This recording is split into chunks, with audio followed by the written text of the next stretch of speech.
I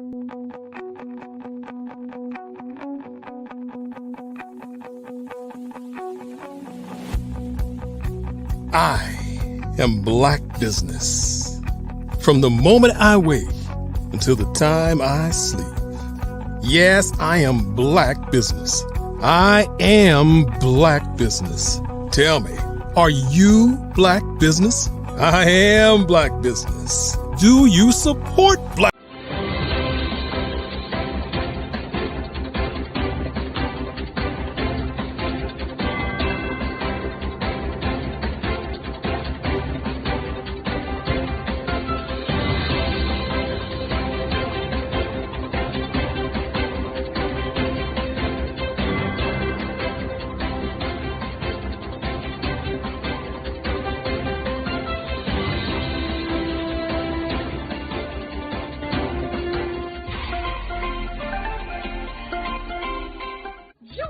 Dr. Eric Kelly III and a host of phenomenal speakers from all around the globe for this 7-day virtual event that you don't want to miss. The mission of the Black Business Expo is to raise scholarship money from kids all the way from high school all the way from college. The Black Business Olympics is one of the largest Black business showcases in the world. It is an opportunity for businesses and companies to showcase their businesses globally. We are going to be giving away laptops up to $5,000 away to students. Again, I'm Olivia Appleberry, the founder of 2 Cents Finance and one of the speakers for the expo. I am so excited to see you there. For more info, go to www.blackbusinessexpousa.com or call 919-308-9090 and hope to see you there. I am Black Business. From the moment I wake until the time I sleep. Yes, I am Black Business. I am Black Business. Tell me, are you Black Business? I am Black Business. Do you support Black businesses? Listen, I support Black business because I am Black Business. Black Business Expo, one of the largest business showcases in the history of Black business in the world. The world! Sign up today at www.blackbusinessexpousa.com or call 919-308-9090. I am Black Business. I am Black Business. From the moment I wake until the time I sleep, I am Black Business. I am Black Business. Are you Black Business? I am Black Business. Do you support Black businesses? I support Black business because I am Black business.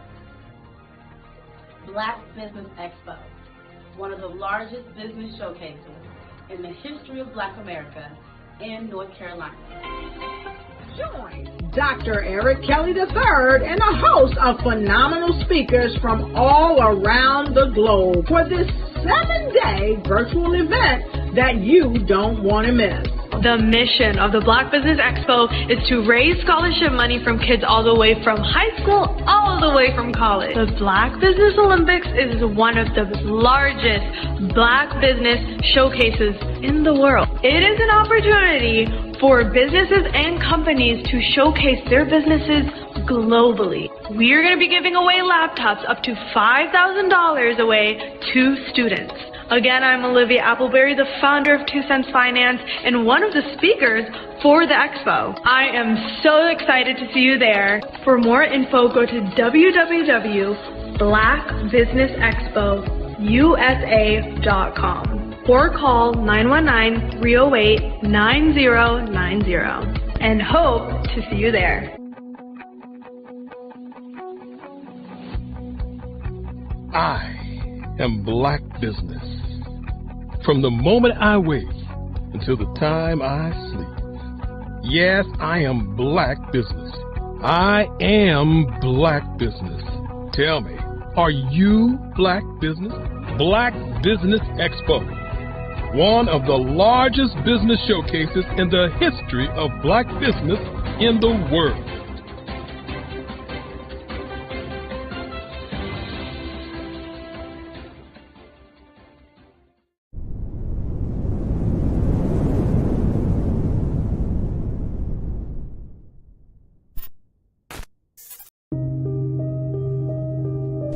The Black Business Expo is changing my life.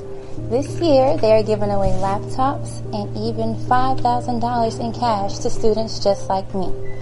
I'm Alexis, and I want to go to college to fulfill my dream of becoming an entrepreneur. Help the Black Business Expo going to www.blackbusinessexpousa.com and also becoming a vendor, a sponsor, or donating.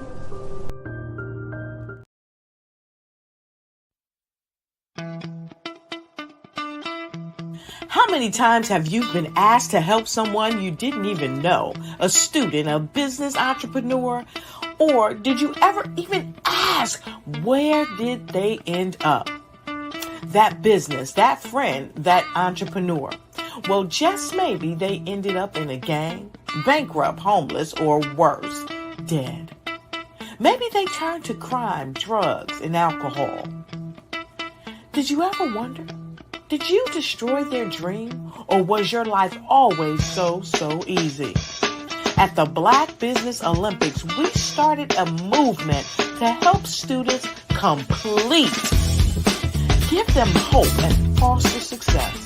Help them to leave their dreams of providing laptops, computers, and up to $5,000 in scholarship funds. Today, we ask you to help a student, a business owner, or an entrepreneur to realize their dream by sponsoring them, supporting them, and buying from them. Consider this. With $1.6 trillion in our Black community, we only ask for a small donation for our students, our businesses, and our entrepreneurs. And you can change a life today. So I ask you, what are you going to do?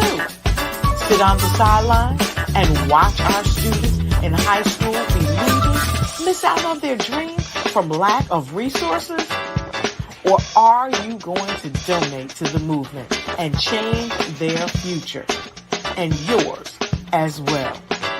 Give us a call today at 919-308-9090. Change their life by investing with action to the Black Business Olympic Fund. The Black Business Olympics, one of the largest business showcases of Black business in the history of the world.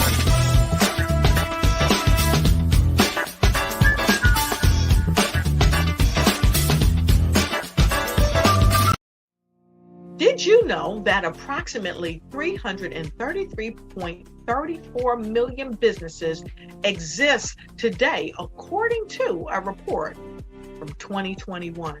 And you may be one of those businesses, or maybe you're not in the business market yet, but you're aspiring to be a business owner. Well, guess what? You're in the right place at the right time. Because let's face it, everything is about timing and opportunity. Hi, my name is Dr. Lotus Richey, and I'm the CEO and founder of the Lotus Richey Coaching and Consulting LLC, along with the Lotus Richey Ignite Show. 15 minutes of success with Dr. Lotus Richey, as well as books to boom your business and bring who you are. And today, I want to bring this amazing message to you about the Black Business Network and the Black Business Olympics. See, the Black Business Network and the Black Business Olympics is designed to help people just like you, that's right, that look like me, to take their business to the next level. Not just in your front yard or your backyard, but globally. The Black Business Network and Black Business Olympics is designed not to just help you survive, but to help you thrive. So join us today as we come together with businesses all around the world to support our students, our children, our young teens, our young entrepreneurs. What we do is we come together to help raise funds for students who are aspiring to be business entrepreneurs, who are aspiring and who are thriving in college. We endow them with a wonderful opportunity to gain scholarship of either a laptop or several thousands of dollars. And we invite you to help be a contributor to this amazing opportunity to help someone that looks just like you. So join us today at our website and let us connect with you and help you ignite and take flight in every area of your life on the Black Business Network and the Black Business Olympics. I'll see you on the other side.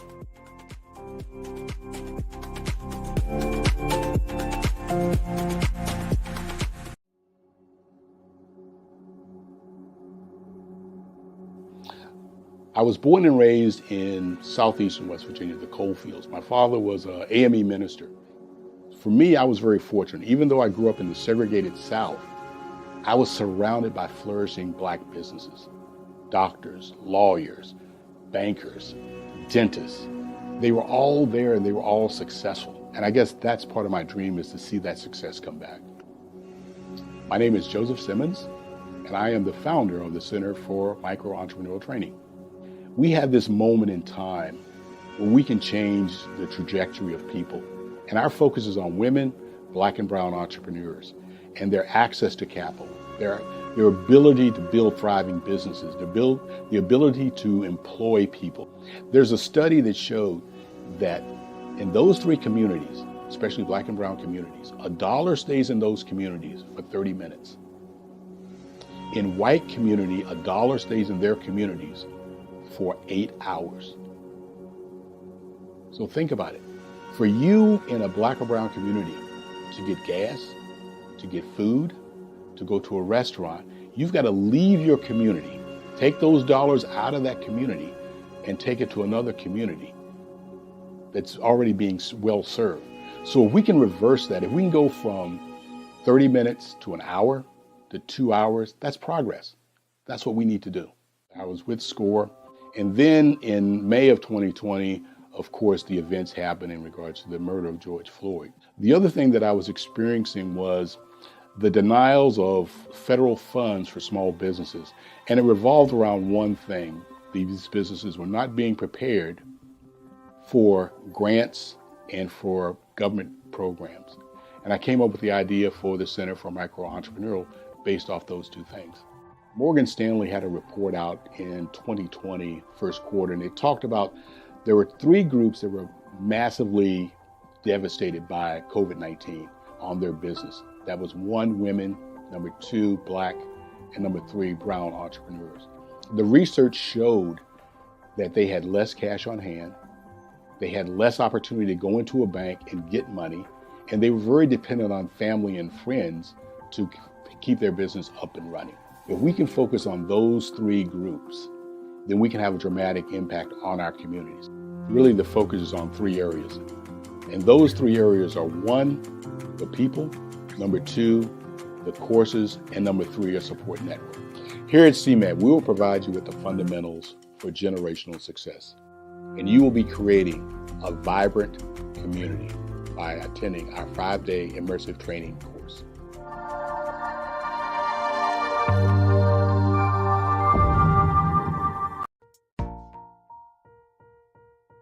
Have you ever seen a parent stressed out and needed a stress reliever with their child? One morning I was coming out of a store and saw a mother and her 3 or 4-year-old son. She was highly upset, actually beginning to yell at him. However, the more upset she became, it seemed the calmer the child became. He sat down on the sidewalk, crisscross applesauce, folded his arms, and looked up at her with a smile. You see, the angrier she became, the calmer he became, because he had the control of the situation. Hi, I'm Frizelma Lynn. I am the CEO and founder of Frizelma Teaching Parents, LLC. I'm a retired teacher, school district administrator, an author, speaker, and I am the parenting 911 coach.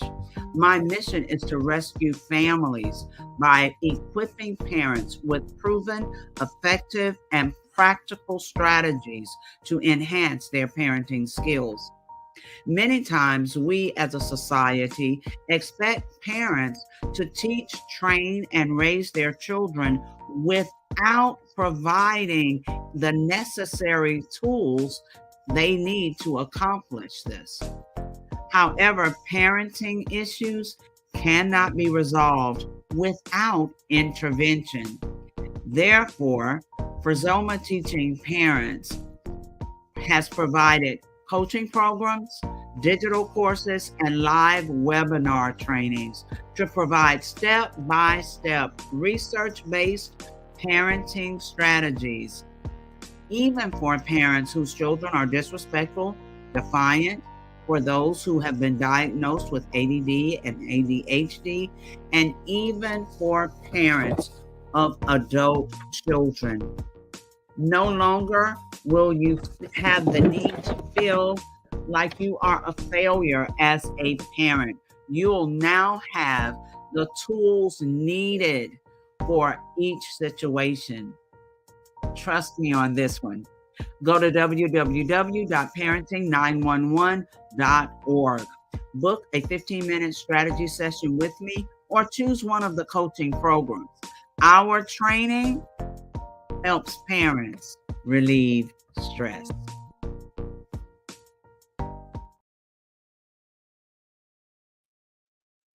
Welcome to the Black Business Network. My name is RJ Stevenson, and I will be your moderator for this afternoon on the Black Business Olympics. The Black Business Olympics is a network for business leaders, entrepreneurs, thought leaders, and innovators. My name again is RJ Stevenson. I'm the creator and CEO of the Creative Concepts, Production, and Design. I'm your business moderator. We have speakers from North Carolina, London, Singapore, Africa, Japan, and cities all over the United States. The Black Business Network is a global community sharing its business knowledge to empower, inspire, and educate businesses about business. Your first speaker for this afternoon is me, RJ Stevenson. I'm so glad to come before you and talk to you today about something that will help every business owner, CEO, and small business leader. We're going to talk about 3 bad habits for branding. Yeah, the 3 most common bad habits for branding. Now, you may be asking, why in the world are we talking about 3 bad habits for branding? I thought all I needed for a brand was a good logo, a nice motto or tagline, and a good website. Well, those things are definitely necessary for your brand image to excel in the industry. However, there are some things that can be done during your branding process that will really hurt your business rather than help. And I'm here today to share with you about the 3 most common bad habits of branding. How did I come upon this information? Well, I'm a branding specialist with Creative Concepts, Production, and Design. For over 20 years, I've helped to develop the brand and market image of high-level personalities, institutions, businesses, organizations, nonprofits, and organizations all over the world. It's been that experience that has helped me to know what works in branding and what doesn't work so well in branding. And I'm thankful to be able to give this opportunity to teach you the 3 most common mistakes in branding your business. All right, are you ready? You may want to take this moment to go ahead and share this with someone who needs to know, or get you a paper and pen because we're going to class today, okay? The first thing I want to tell you about the first most common mistake in branding a business is having a brand image that does not complement your mission. Having a brand image that does not complement your mission. Now we got to talk about these definitions. What is a brand image? A brand image or a brand mark is what most people consider a logo. Yeah, that one image that is supposed to tell everybody a symbolism of what your brand is about. It should be simple stated. It shouldn't need a whole lot of words to explain what it is. But a lot of times we find in the branding and graphic design business that a lot of businesses just don't have a good logo or brand image. What is the difference between the two? Glad you asked. A brand mark is something that's simply stated that by itself, without anything added, lets everyone know who you are. That leads to this word called consistency. I often refer back to this one popular brand mark that everybody can relate to and identify. Those two golden French fries in the sky. Yep, that's right. The McDonald's brand image. Did you know that it just wasn't an M? That's two golden French fries. Why would McDonald's use two golden French fries?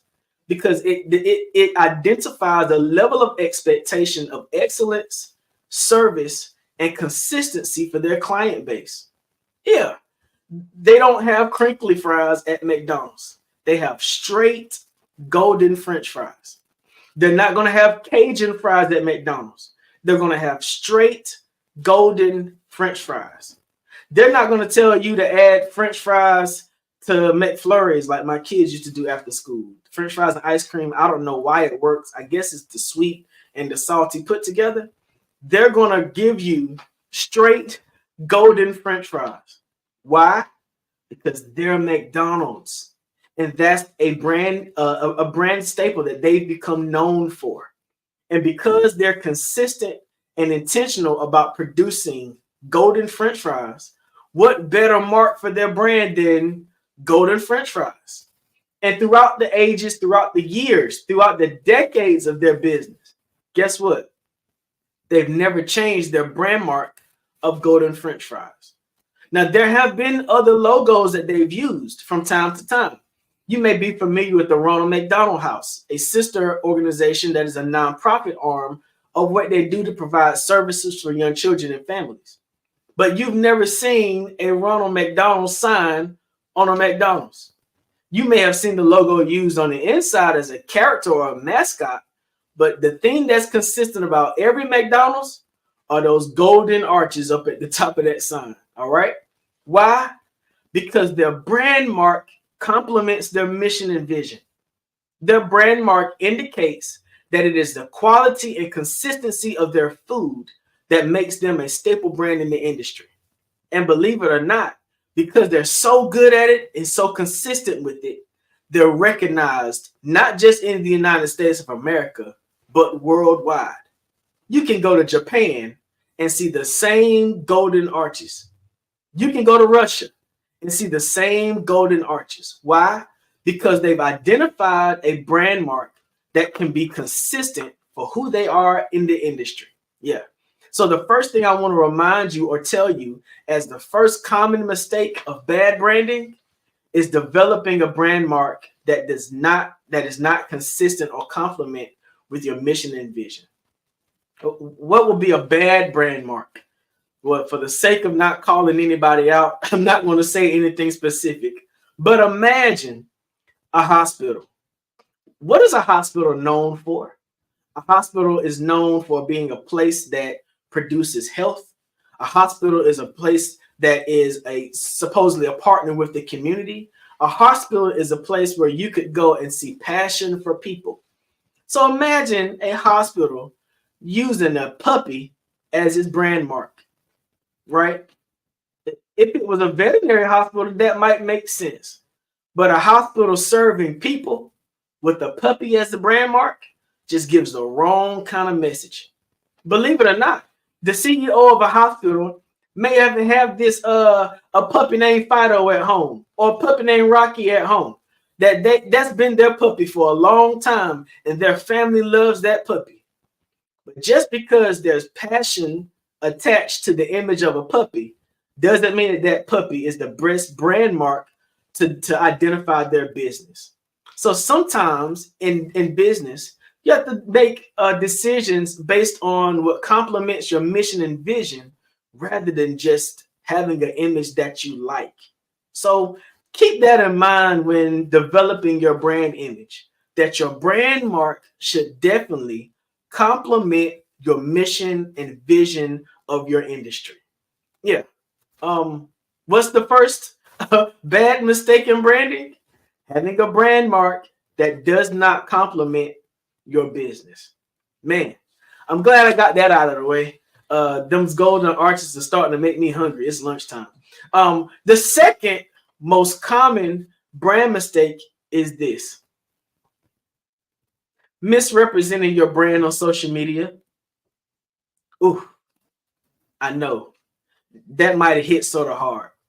What do I mean by misrepresenting your brand on social media? You know, social media is a very interesting animal, right? We call it an animal because we really don't know how it's going to flow.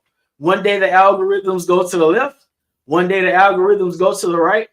And if you're not careful, you'll use social media in a way that it was never intended and not get the results that you want.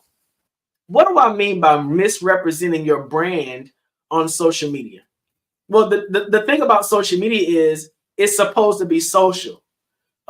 It identifies and works best off of identifying and following trends. Well, every trend isn't good for your business.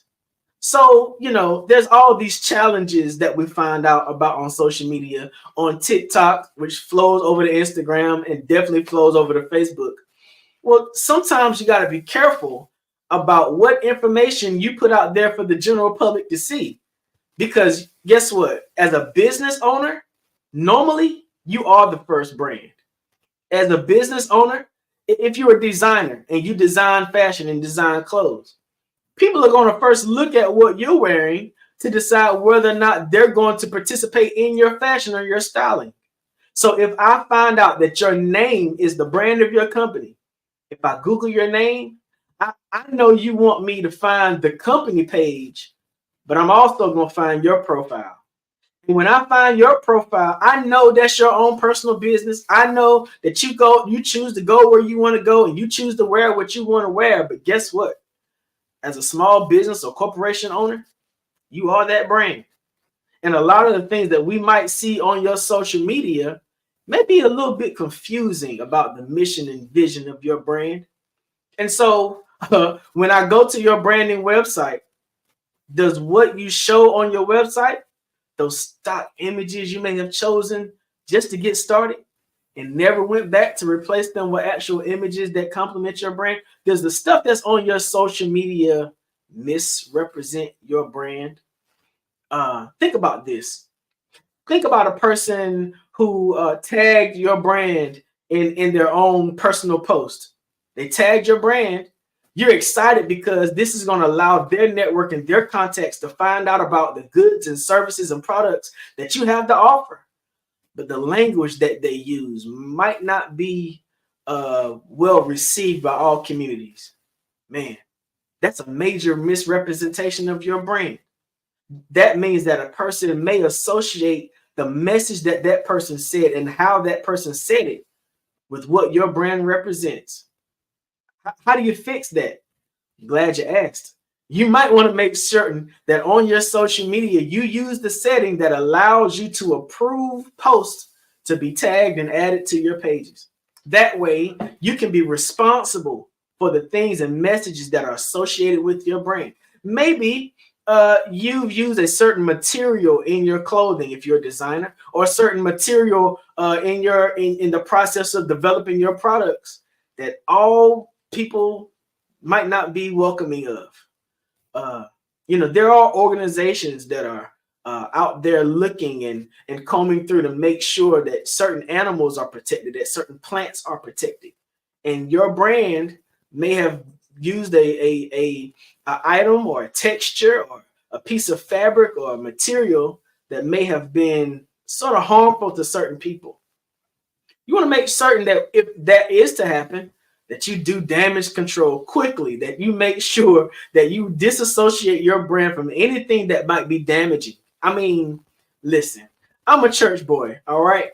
And I'm not here to preach, but I will give an example, right? There are certain individuals that show clips and stuff from their churches that will make everybody never want to attend.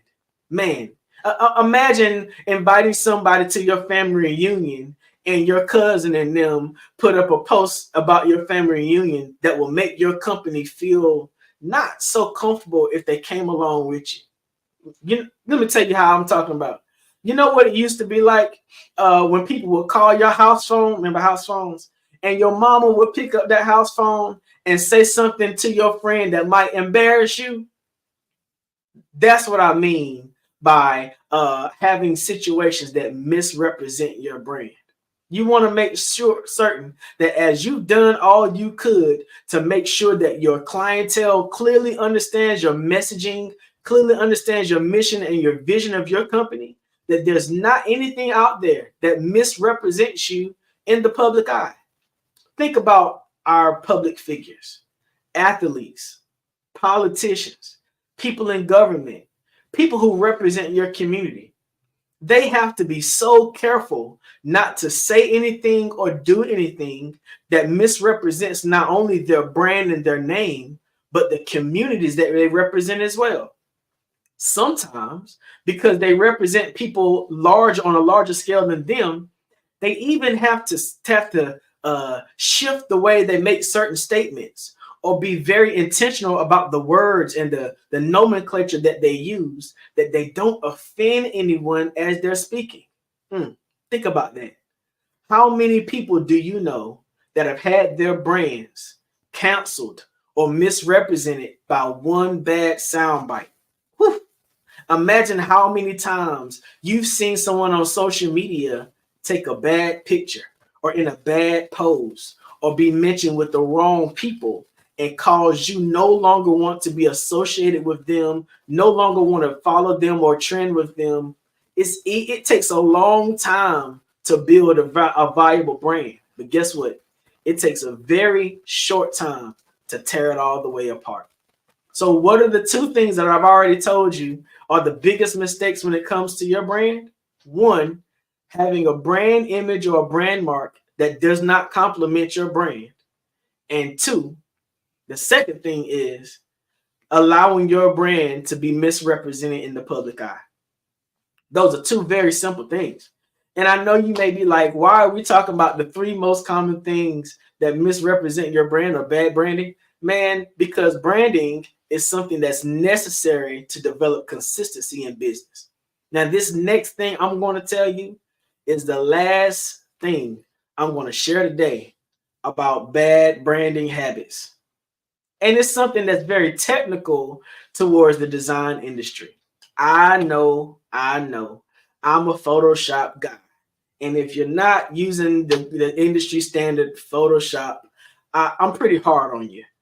If you send me some work that was done by another designer and you can't send me a PSD file, I might not necessarily say anything to you, but you're going to definitely be able to read my facial expressions from the beginning of the conversation to the end, right? How about this? Here's your last tip on bad branding habits. Make certain that the font type you use complements the style of your brand. Yeah. Make certain that the font type you use complements the style of your brand. You might not even know what a font type is. Let me tell you what a font type is. Everybody remembers this. Well, maybe everybody. I'm probably going to date myself with this statement. Do you remember when all we used to use was Times New Roman? Oh, it's classic. Times New Roman with the nice curved edges. Ooh, the sharp lines. I mean, Times New Roman was what everybody used. If you read a book, it was Times New Roman. If you saw a flyer, it was Times New Roman. If you wrote a paper in school, it had to be Times New Roman. What else was about that Times New Roman? It had to be what? 12-point font.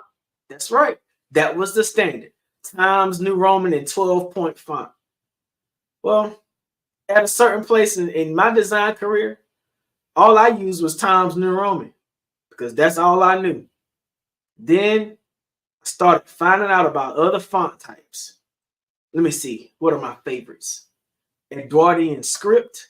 Ooh, Edwardian script just took it to another level because, I happen to have grown up in a time and season where we actually learned how to write in cursive.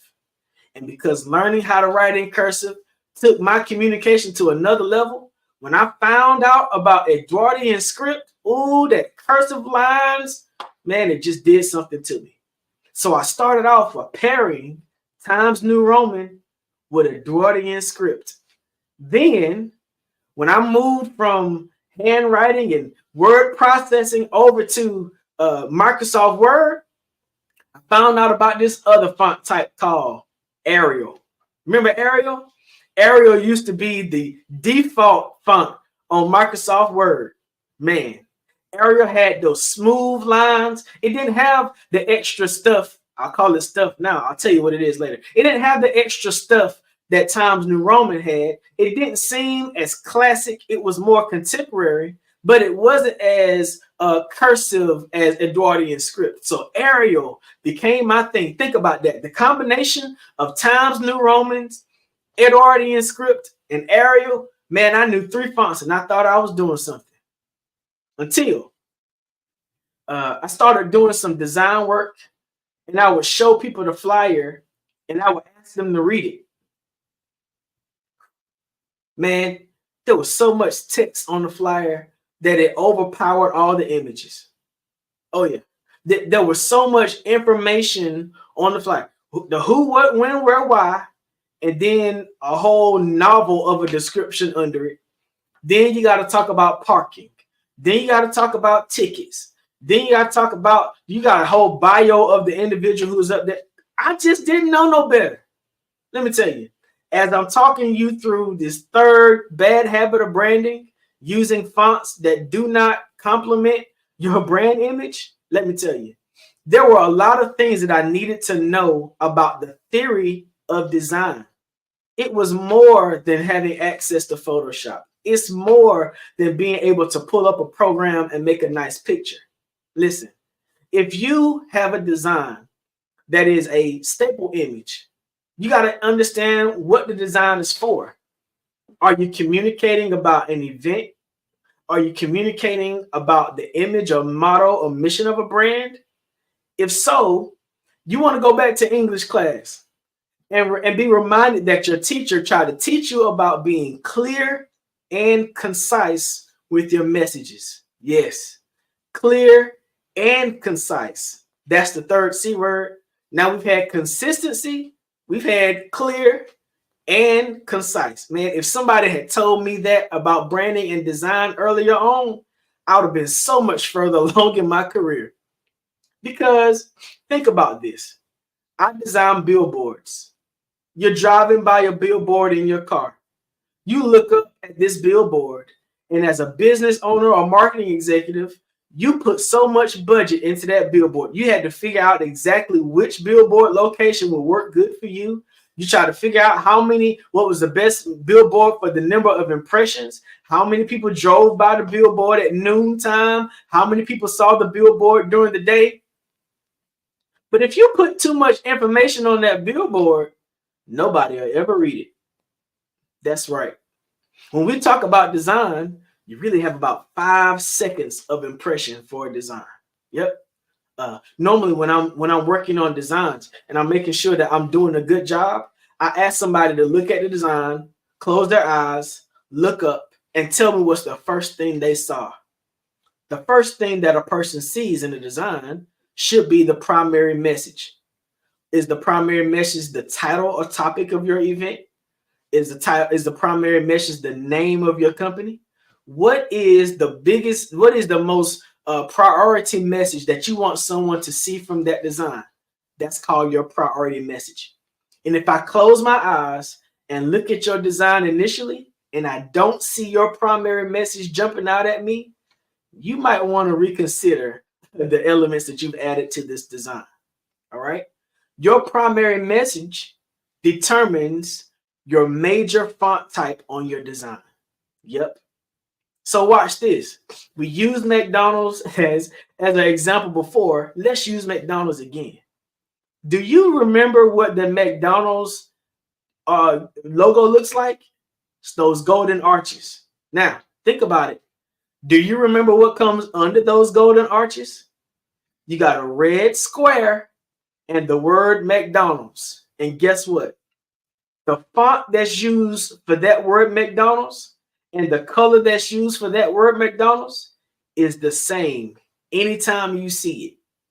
You've never seen a McDonald's sign that comes with the word McDonald's in a different size. It's always consistent, clear, and concise. Yep. That McDonald's font type does not change. If you see the word McDonald's translated into Japanese, guess what? It's going to have that same font type. It's going to have that same font size, and it's going to have that same font color because they have been consistent about their brand. All right.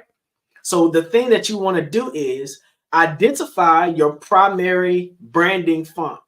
All right. If that primary branding font is something that you're going to be consistent in, it should probably be the font you use to type your name, your brand name out in your logo image. Yeah. You look above my head. It says Black Business Network.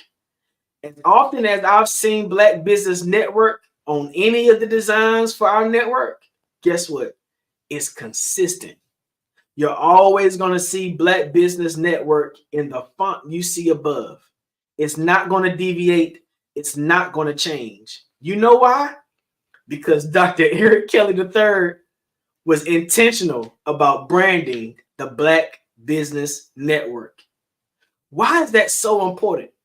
Because by the time you've seen the Black Business Network and you've heard, I am Black Business, from the time I wake up to the time I go to bed at night, I am Black Business. How do I remember that? Because it's consistent, clear, and concise messaging. I know that when I come to the Black Business Network, I better wear something that coordinates with the colors black, red, and white. Why? Because those are the branded colors of the Black Business Network. And guess what? If you ever get an opportunity to see Dr. Eric Kelly III, guess what he's probably going to be wearing? Red, black, and white. Why? Because he recognizes that he is the first branding element of the Black Business Network. He's been intentional, he's been concise, he's been clear, and committed to his messaging. This is what I'm trying to tell you. The 3 basic bad habits of branding is: 1, you want to make sure that your logo or your brand mark complements your business. You might want to go back and reconsider. I know. The second most common bad habit for business branding is you want to make certain that you're not misrepresenting your brand on social media. Yeah, it happens that way sometimes. The third thing you want to do to make sure that you don't have bad habits in branding is choose a consistent font type that complements your brand. Now, I know that some of you may be challenged by what I just said because, you went on Canva and you made this nice font. You made this nice brand image. You've got it on your business cards. Man, you've got it on your clothes. You've got your polo shirts done with your brand and you're proud of it. And I applaud you because it takes a lot to build a brand. But I still want you to consider that your brand mark needs to be complementary to your brand. I still want you to consider that what you put on your social media needs to not misrepresent your brand. And I want you to consider them 3 font types, that primary, that secondary, and that third font type. I want you to make sure that they're consistently used in your brand. Now, I know I've given you 3 things to consider, and I wouldn't come here and pose a problem to you and not provide you with a solution. Creative concepts, production, and design is your solution for specializing in branding. All right. Let me take a moment to sit down with you and take your brand to the next level. We offer film, we offer design, we offer photos, we offer websites that can take your brand image to the next level. Oh, I've had the opportunity to do some major business when it comes to developing the brand and marketing image for companies, persons, and businesses throughout the world. But I want to help you. I want to help you as a Black business owner allow your brand to be seen in the same market viability as your competitors. I recently transitioned back to North Carolina. One of the first things I was able to do here in the business community is to attend a meeting, a procurement meeting, with what was called the Hub. Here in North Carolina, it's referred to as historically underserved business. Hub. I was able to go to a meeting and find out about how my business can be certified as a historically underserved business. Now, because I'm a Black man and the owner of my business, I qualify for that level of certification. But here's what I want to say to Black business owners. Just because your business is owned by a Black person doesn't mean that it should be less branded in the business world. What does that mean? There are rules to this industry. There are best case scenarios to your industry. There are best practices to your industry. And as people who are coming up see you as a subject matter expert in your industry, they need to know that you've done your due diligence in developing a consistent and intentional brand. Let me help you. Let me help you draw people to your brand, to your business, to learn about your product and services by helping you develop a clear, concise, and consistent brand image. Is there something that you say on a consistent basis? Maybe that should be the model for your brand, but only use it as a model or tagline if it complements the brand that you're consistent in. All right. I would love to help you. You can find me at www.thecreativesuite.com. And I know you're like, the word creative is not spelled with the K. Well, guess what? I use the letter K as a part of my brand. The name of my company is Creative Concepts, Production, and Design. Guess what makes me different from others? That when you spell creative, you use a K. When you spell concepts, you use a K. Those are things that have always been a part of my brand since I developed this brand back in 2002. Man, and guess what? Because of that, I've been consistent, clear, and concise about what I've tried to do as I branded my company. I want to help you. You can email me at creativeconcepts with K's at gmail.com. You can also find out more about what I do in the branding and production and design world at rjstevenson.com. Now, let's go back over this class. What are the things we learned today? The 3 most common bad habits of branding. 1, making certain that your logo or your brand mark complements your brand. 2, making certain that you don't misrepresent yourself on social media. And thirdly, making certain that your font type and font choice complements your branding image. Man, this is amazing. One of my friends is here on social media, and he makes this comment. Elton Benjamin, he says, LinkedIn is your skill set display. Facebook and Instagram is your real life. Represent yourself well. People are watching. Thank you so much. You'd be surprised how many people are out here misrepresenting themselves, how many brands misrepresent themselves. And then when you show up, they're not who they say they are. Man, be consistent, clear, and concise with your branding image. I'm so thankful to have had this opportunity to share about this topic, the 3 most common bad habits in branding, here on the Black Business Network. Now, the Black Business Network is a network for business leaders, business owners, entrepreneurs, thought leaders, and corporations. We have speakers from North Carolina, London, Singapore, Africa, Japan, and cities all over the United States of America. But what we're doing is doing our best to provide scholarships and laptops for high school seniors going to college or K through 12 entrepreneurs. The expo is a fundraiser for students. You can go to www.blackbusinessexpousa.com to donate to the scholarship, or use the Cash App that's on the screen below, $BBXUSA. Our goal is to give laptops and up to $5,000 to 10 students. Students can register at www.blackbusinessexpousa.com. Every dollar counts, so we want to remind you to donate to the scholarship fund. We want to thank our Black Business Expo USA sponsors for April 2024.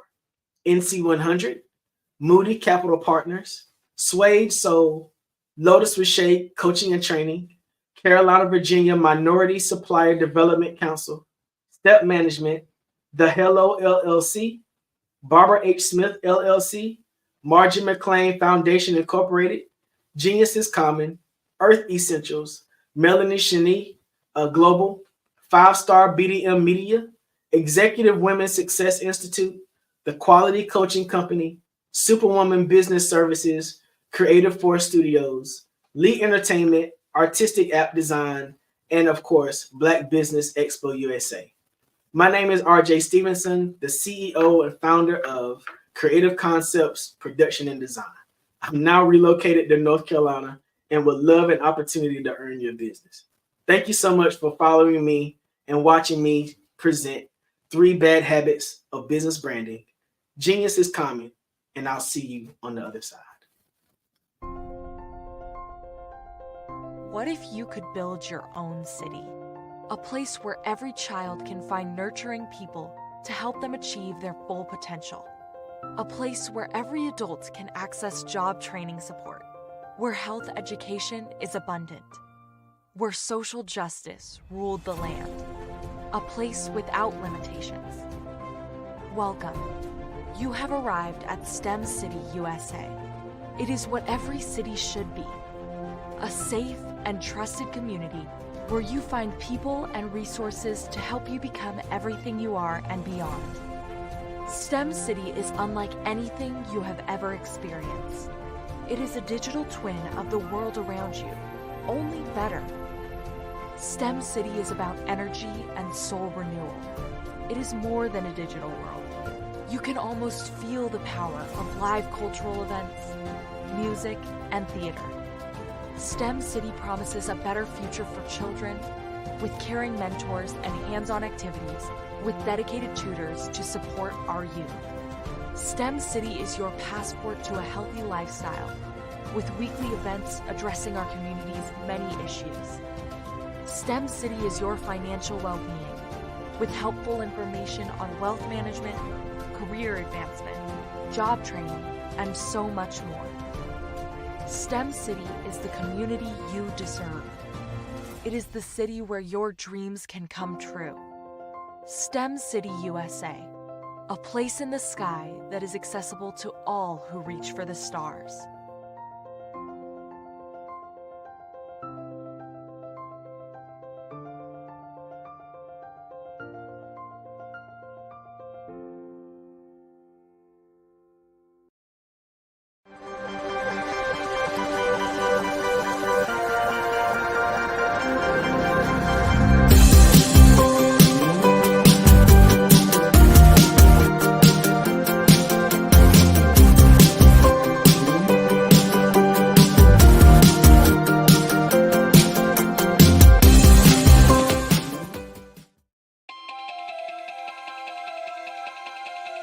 Could you live without income for the next year, 2 years, 3 years, maybe even 5 years? You might be thinking, well, that's a silly question. Well, is it?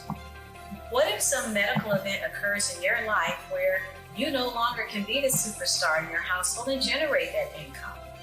Or what about a planned event where your income comes to a sudden stop? Perhaps your employment has been terminated, or your business has ceased operating? Are you prepared with a backup financial income? Or what about those voluntary events in life where you decide it's time to disconnect, perhaps retire, stop working? Do you have a backup income plan or something in place? I'm Sabrina Projic, your financial coach, helping you develop an income plan.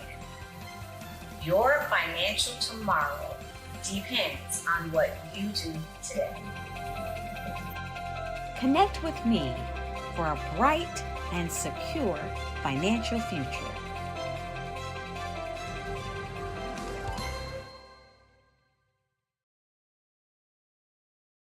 I am from Washington, D.C., but I was raised in Durham, North Carolina. I came to Durham when I was about 5 or 6, and then I traveled back and forth to D.C. because it's where my people are from.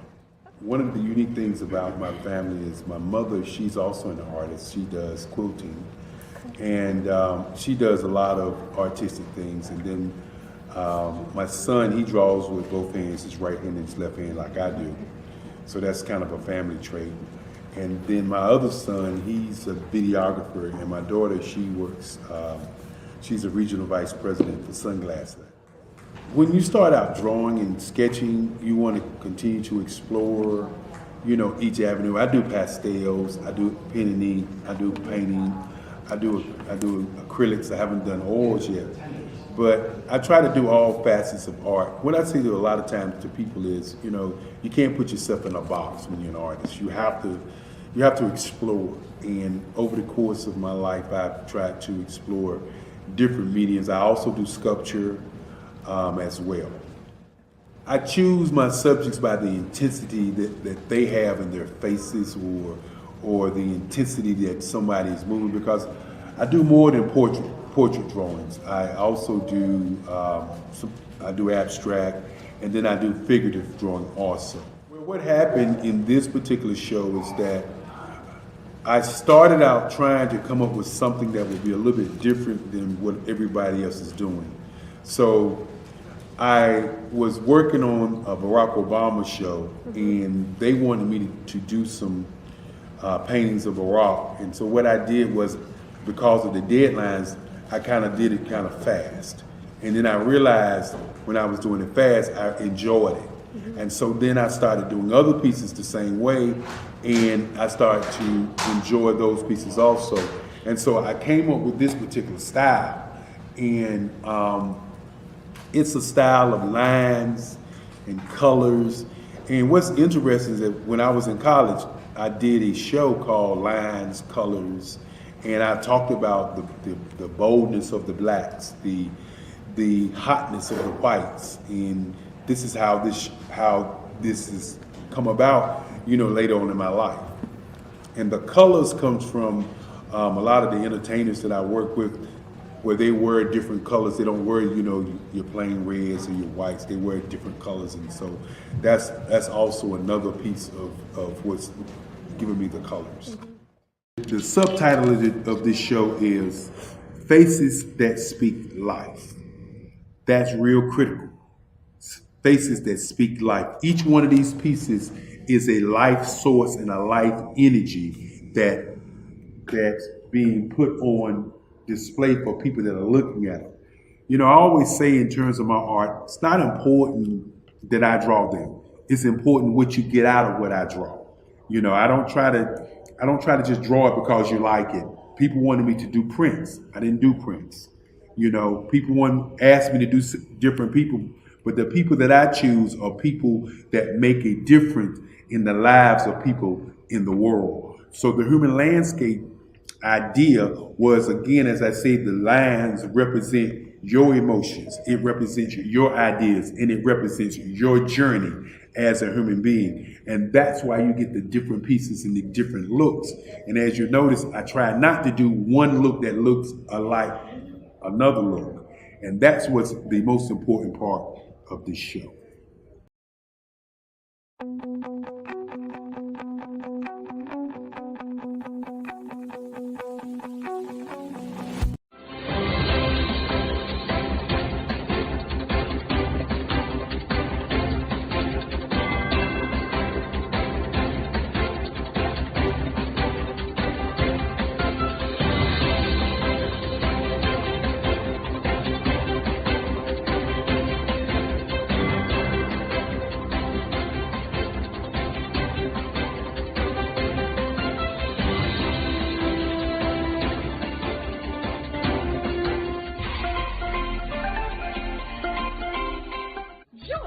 Dr. Eric Kelly III and a host of phenomenal speakers from all around the globe for this 7-day virtual event that you don't want to miss. The mission of the Black Business Expo is to raise scholarship money from kids all the way from high school, all the way from college. The Black Business Olympics is one of the largest Black business showcases in the world. It is an opportunity for businesses and companies to showcase their businesses globally. We are going to be giving away laptops up to $5,000 away to students. Again, I'm Olivia Appleberry, the founder of 2 Cents Finance and one of the speakers for the expo. I am so excited to see you there. For more info, go to www.blackbusinessexpousa.com or call 919-308-9090 and hope to see you there. I am Black Business. From the moment I wake until the time I sleep. Yes, I am Black Business. I am Black Business. Tell me, are you Black Business? I am Black Business. Do you support Black businesses? Listen, I support Black business because I am Black Business. Black Business Expo, one of the largest business showcases in the history of Black business in the world. The world! Sign up today at www.blackbusinessexpousa.com or call 919-308-9090. I am Black Business. I am Black Business. From the moment I wake until the time I sleep, I am Black Business. I am Black Business. Are you Black Business? I am Black Business. Do you support Black businesses? I support Black business because I am Black Business. Black Business Expo, one of the largest business showcases in the history of Black America in North Carolina. Join Dr. Eric Kelly III and a host of phenomenal speakers from all around the globe for this 7-day virtual event that you don't want to miss. The mission of the Black Business Expo is to raise scholarship money from kids all the way from high school, all the way from college. The Black Business Olympics is one of the largest Black business showcases in the world. It is an opportunity for businesses and companies to showcase their businesses globally. We are going to be giving away laptops up to $5,000 away to students. Again, I'm Olivia Appleberry, the founder of 2 Cents Finance and one of the speakers for the expo. I am so excited to see you there. For more info, go to www.blackbusinessexpousa.com or call 919-308-9090 and hope to see you there. I am Black Business. From the moment I wake until the time I sleep. Yes, I am Black Business. I am Black Business. Tell me, are you Black Business? Black Business Expo, one of the largest business showcases in the history of Black business in the world.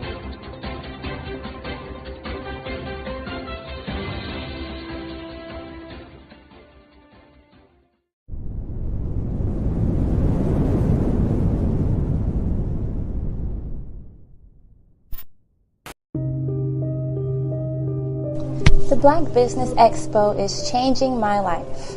This year, they are giving away laptops and even $5,000 in cash to students just like me.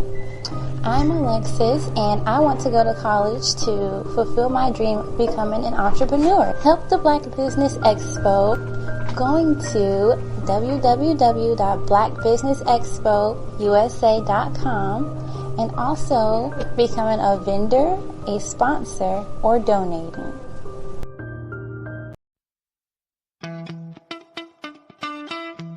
How many times have you been asked to help someone you didn't even know, a student, a business entrepreneur, or did you ever even ask, where did they end up? That business, that friend, that entrepreneur. Well, just maybe they ended up in a gang, bankrupt, homeless, or worse, dead. Maybe they turned to crime, drugs, and alcohol. Did you ever wonder? Did you destroy their dream, or was your life always so easy? At the Black Business Olympics, we started a movement to help students complete. Give them hope and foster success. Help them to leave their dreams of providing laptops, computers, and up to $5,000 in scholarship funds. Today, we ask you to help a student, a business owner, or an entrepreneur to realize their dream by sponsoring them, supporting them, and buying from them. Consider this. With $1.6 trillion in our Black community, we only ask for a small donation for our students, our businesses, and our entrepreneurs. And you can change a life today. So I ask you, what are you going to do? Sit on the sideline and watch our students in high school be leaders, miss out on their dream from lack of resources? Or are you going to donate to the movement and change their future and yours as well? Give us a call today at 919-308-9090. Change their life by investing with action to the Black Business Olympic Fund. The Black Business Olympics, one of the largest business showcases of Black business in the history of the world.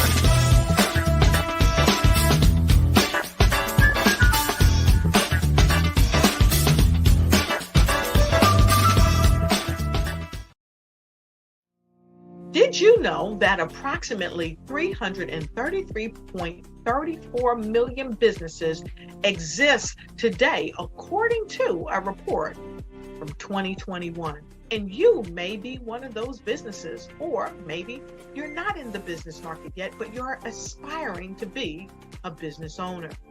Well, guess what? You're in the right place at the right time. Because let's face it, everything is about timing and opportunity. Hi, my name is Dr. Lotus Richey, and I'm the CEO and founder of the Lotus Richey Coaching and Consulting LLC, along with the Lotus Richey Ignite Show.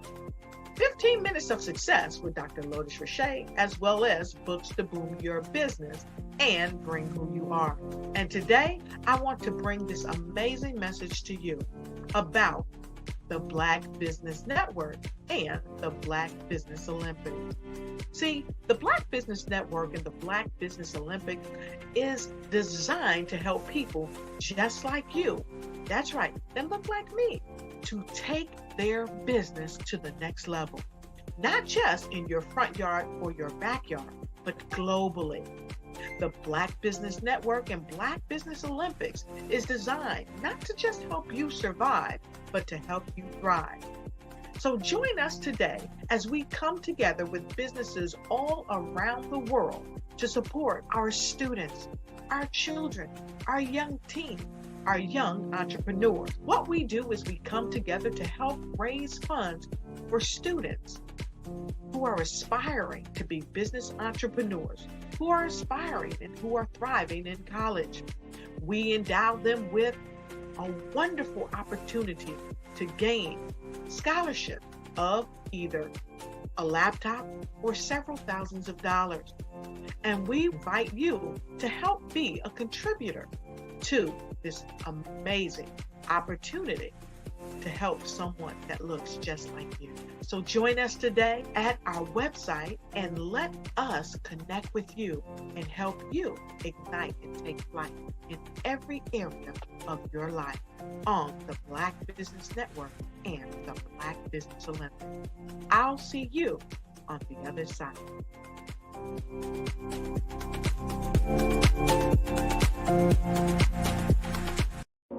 Ladies and gentlemen, and fellow professionals, please allow me to introduce myself. I am David Jones, the co-founder and CEO of the Hello LLC, where I am passionately dedicated to guiding individuals and businesses toward their own return on time investment. Time is my only competition.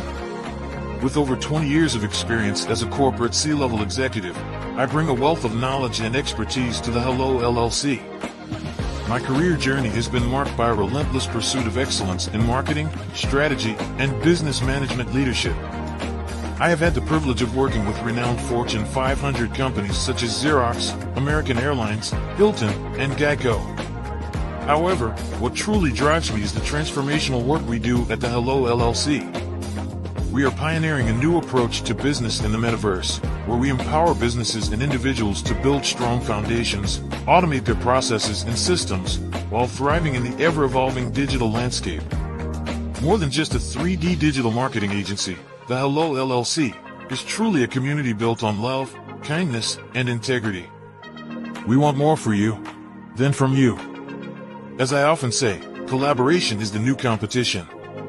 In an era where time is the most precious commodity, I am here to guide you toward your own return on time investment, because if time was sold in stores, it would be sold out. With a deep commitment to excellence and a strong belief in the power of community, I don't just lead a company, I lead a movement into the future of business. Ladies and gentlemen, it is both an honor and a pleasure to be your guide on this remarkable journey. I am David Jones, and together, we will embrace a future marked by success, collaboration, and the transformative work we do at the Hello LLC. Hello stands for helping everyone live life optimally. So, let's make that pivot together and start living life optimally today.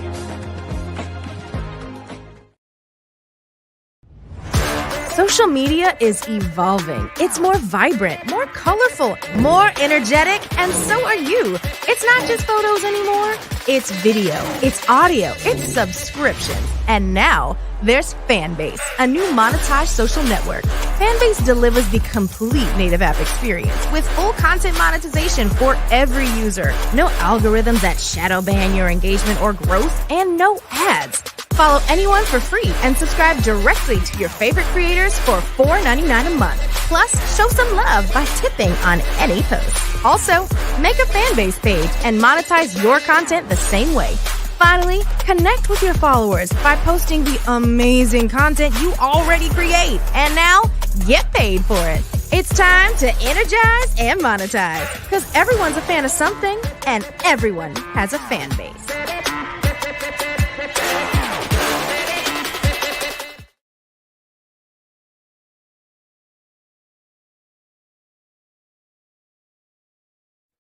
Hey everyone, it's Grant McGaw, CEO of 5-Star BDM and host of the award-winning Follow the Brand podcast and TV series, where I help you to build a 5-star brand that people will follow.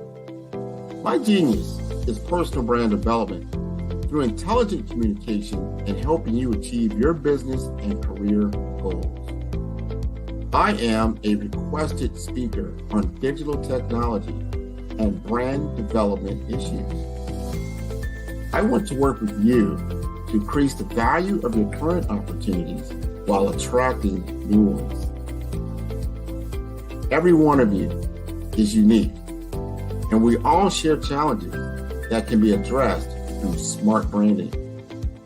As a super connector, I work with you as an executive coach to guide you along the complicated business and career development road, providing the enhancement tools and information you need to succeed. Together, I will help you succeed in today's challenging business climate. I will evaluate and measure your progress. Best of all, I am right alongside you every step of the way. Build the brand called you. Genius is coming.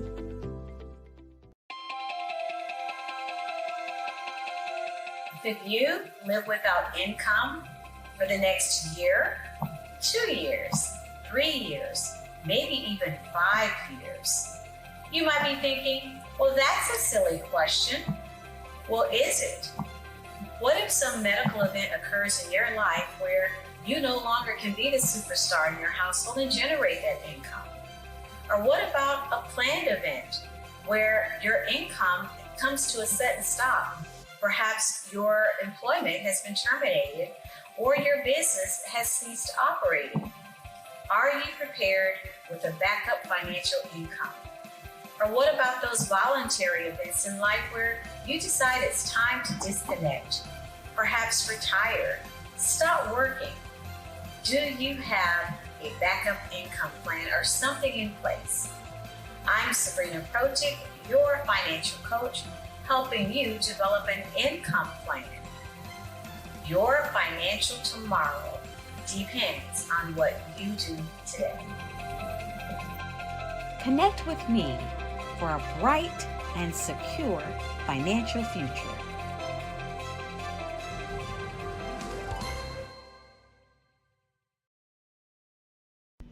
Why do I do what I do? You know, my life coach asked me that a few years ago. And she said, Tony, what's your why? And I told her, and she said, girl, you've already accomplished that.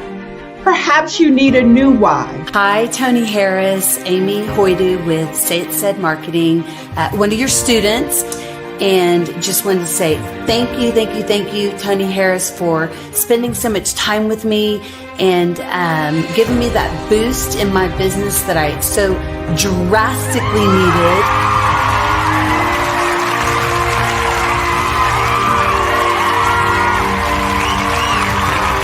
My why is to touch, move, and inspire my clients to take drastic steps to be better than they were before they met me.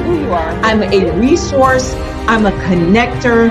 I want to help people build deeper relationships that are beneficial to their life and business. That's what I do best. So, first thing you got to do is show up. And speaking is a way to magnetically attract your ideal client to you. How many of you use social media that way? Absolutely, and this is how you look to the world. Drastic steps are the steps that are needed to be successful. And my business is drastic denotes a mindset. Getting out of your comfort zone. Doing something that you don't necessarily feel comfortable doing, want to do, but you know it's a necessary step to be successful in your business. I get the most satisfaction when I see my connections flourishing into relationships long after I am gone. Hi, my name is Jasmine Augustine with Media Jasmine, and I've joined several networking and referral groups in the area. And Network in Action Northeast Houston with Tony Harris Taylor is one of the best organizations that I've joined. I love that piece of what I do, and it is what fuels my fire.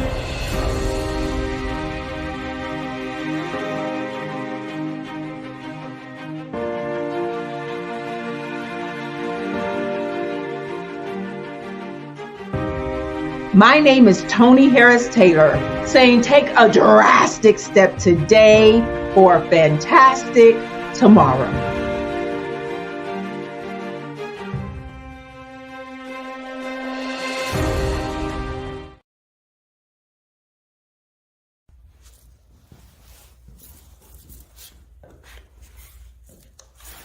How you doing? I'm Rodney Allen Rippey. Yeah, the child actor. Well, now, leading man. Some of you might remember back in the day, the Harlem Globetrotters popcorn machine. Remember that? Well, it was a Saturday morning special that would come on, and I was there with Geese and Tex and Meadowlark Lemon. Remember the show? Well, I had a great time. And I have to say a huge, huge thank you to all my fans out there. Thank you for all the years of support. I went on from the entertainment industry. I started getting into producing and directing. And now, hey, here I am. I'm a studio executive here in Burbank, California at 2526 Studios. I have to say, it's been pretty good. But The best is yet to come. Please stay encouraged. Keep reaching for your dreams and never forget that genius is common. Remember that. Genius is common. No matter what anyone says to you, no matter how tough the road may get, keep striving. Keep reaching for your dreams. And always know that you are worth it. Everything that you put into yourself, everything good that you pour into your life, you are worth it. And when the times get tough, when things don't go exactly right, it's okay. Dust your shoulders off. Stand up strong. And remember, genius is common.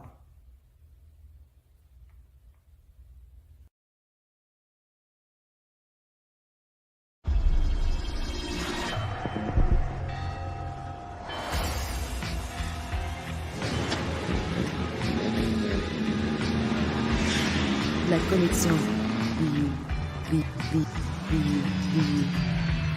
La connexion.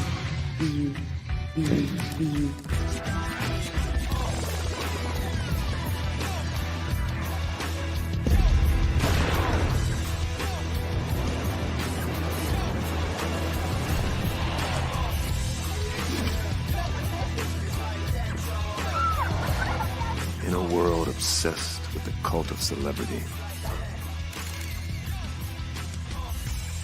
I challenge you not to aspire to anyone else's greatness, but instead strive to reveal and ignite the greatness within you. Are you serious? I totally think that that's it. Hey. No!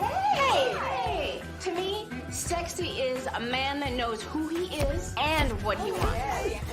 He's comfortable. You look at him, you see him, he's just comfortable being himself. And you're like, baby, be you. Be you, baby. Just be you. I like it. Introducing the Be You collection, exclusively available at K&G Fashion Superstore.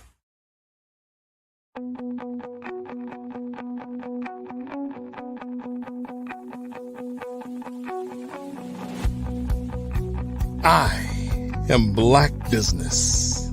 From the moment I wake until the time I sleep. Yes, I am Black Business. I am Black Business. Tell me, are you Black Business? I am Black Business. Do you support Black businesses? Listen, I support Black business because I am Black Business. Black Business Expo, one of the largest business showcases in the history of Black business in the world. The world. Sign up today at www.blackbusinessexpousa.com or call 919-308-9090. I am Black Business.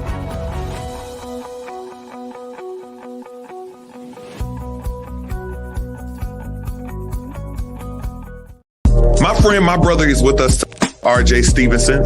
He is a trailblazer in music, media, and ministry. For over 20 years, he has helped develop and establish the national branding images of businesses, institutions, nonprofit organizations, and high-profile personalities.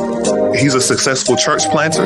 He has been blessed to serve as a preacher, a presenter, and a speaker at various conferences and conventions across the globe. He has established several successful churches and ministries under the brand The Infinity Church in Raleigh, North Carolina, Conway, Arkansas, and currently in Tampa, Florida. Stevenson's insight in media and evangelism caused ministry to soar during the season of a pandemic. The church has left the building by embracing a hybrid model that served both physical and digital ministry partners. We are excited to have this man of God to come before us. We're going to yield this platform into the hands of Pastor Stevenson that he may give us further instructions, further directives at this time.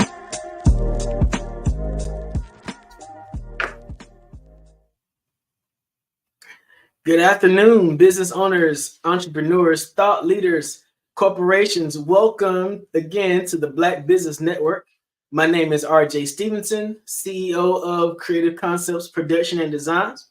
I am your business moderator for this afternoon on the Black Business Network. The Black Business Network is a 24-hour business network showcasing Black businesses, business owners, entrepreneurs, and thought leaders worldwide. We have speakers from North Carolina, London, Singapore, Africa, Japan, and cities all over the United States. The Black Business Network is a global community sharing its business knowledge to inspire, empower, and educate businesses about business.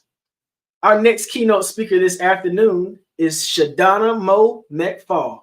She's a visionary and dedicated leader, blending her 20 years of Air Force service with a deep commitment to community. With a creative flair, she channels her passion into marketing, media, and public relations, striving to make a positive impact wherever she goes. Her heart of gold shines through in all her endeavors. Why don't you welcome to the Black Business Olympics, Shadana Mo McFall. Hey, how are you? How you doing? Good. I pulled out my camera and was taking a video. I video everything. Welcome to the Black Business Olympics. We're so glad to have you here with us this afternoon. I am happy to be here. So Shadana, everybody knows you as Mo. All right. Yeah. I came back to Fayetteville a little while ago, Fayetteville, North Carolina, and everywhere I look, Mo here, Mo there, Mo everywhere.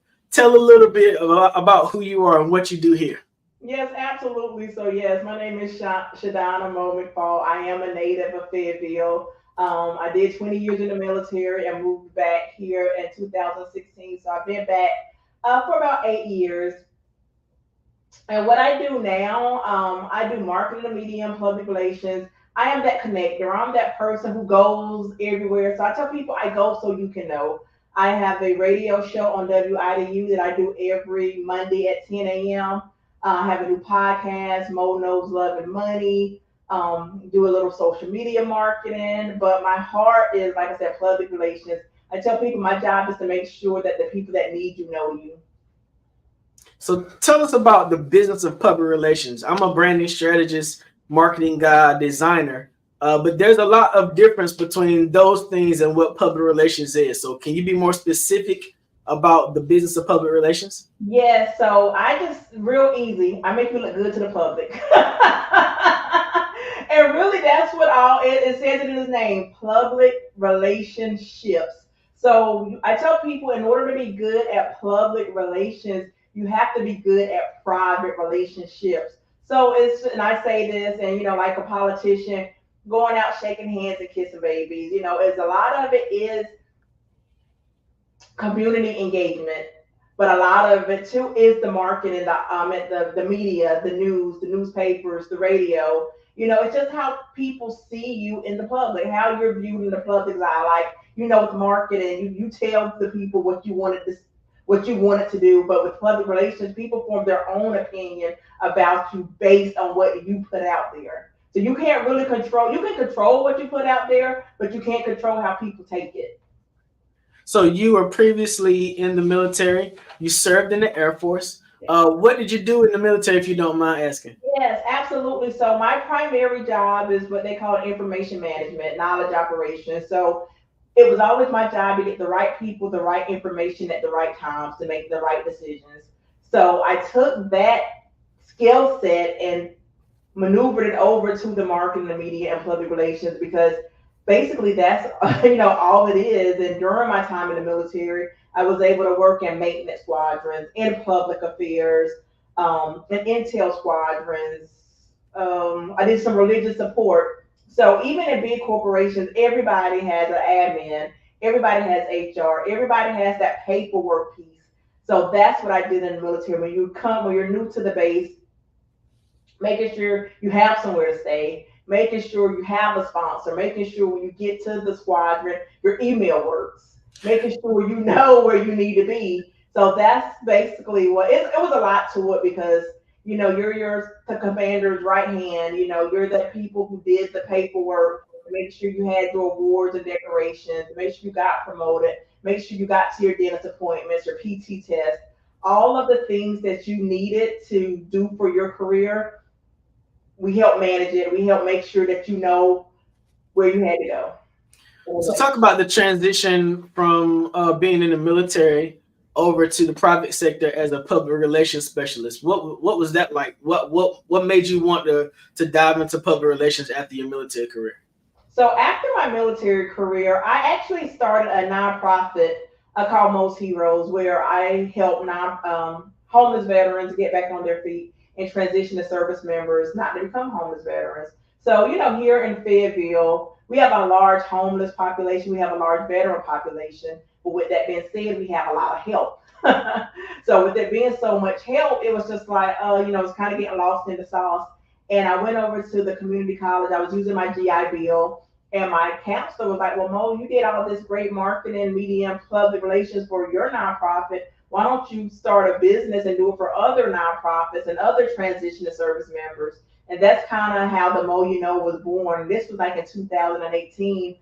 So last week, we actually celebrated our 6th anniversary with the Welcome to Cumberland County Mixer. So the transition, I tell people all the time, I feel like I've been on a Cumberland County boot camp. Because when I got back, I was like, well, I'm from Fayetteville. I've been running these Cumberland County streets since I was 15 years old, So I thought it was going to be easier than it actually was. But still did it, still, was very obedient, still very disciplined. And I went and did the things that God told me to do, went and talked to the people he told me to talk to. And here we are. Wow, that's an amazing story. Being in Fayetteville, North Carolina, is a different place than any other place I've ever lived in my life. Okay? Yeah.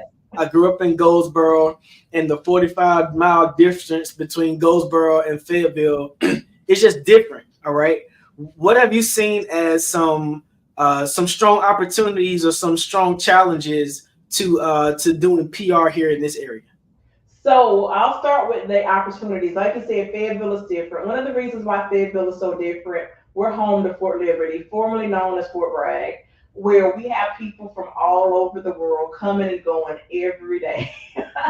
So that's one of the major strengths we've had here in Fort Bragg, Fort Liberty. People still say, people who were stationed at Fort Bragg, this Fort Liberty thing just happened last year. So some people even refuse to say it. So if I slip up, blame it on my head, not my heart. I'm a habitual rule follower. So I was in the Air Force, so I was never stationed there. So it means something to me. But like the diehard Fort Braggers, they were like, I retired from Bragg. I don't know what this is.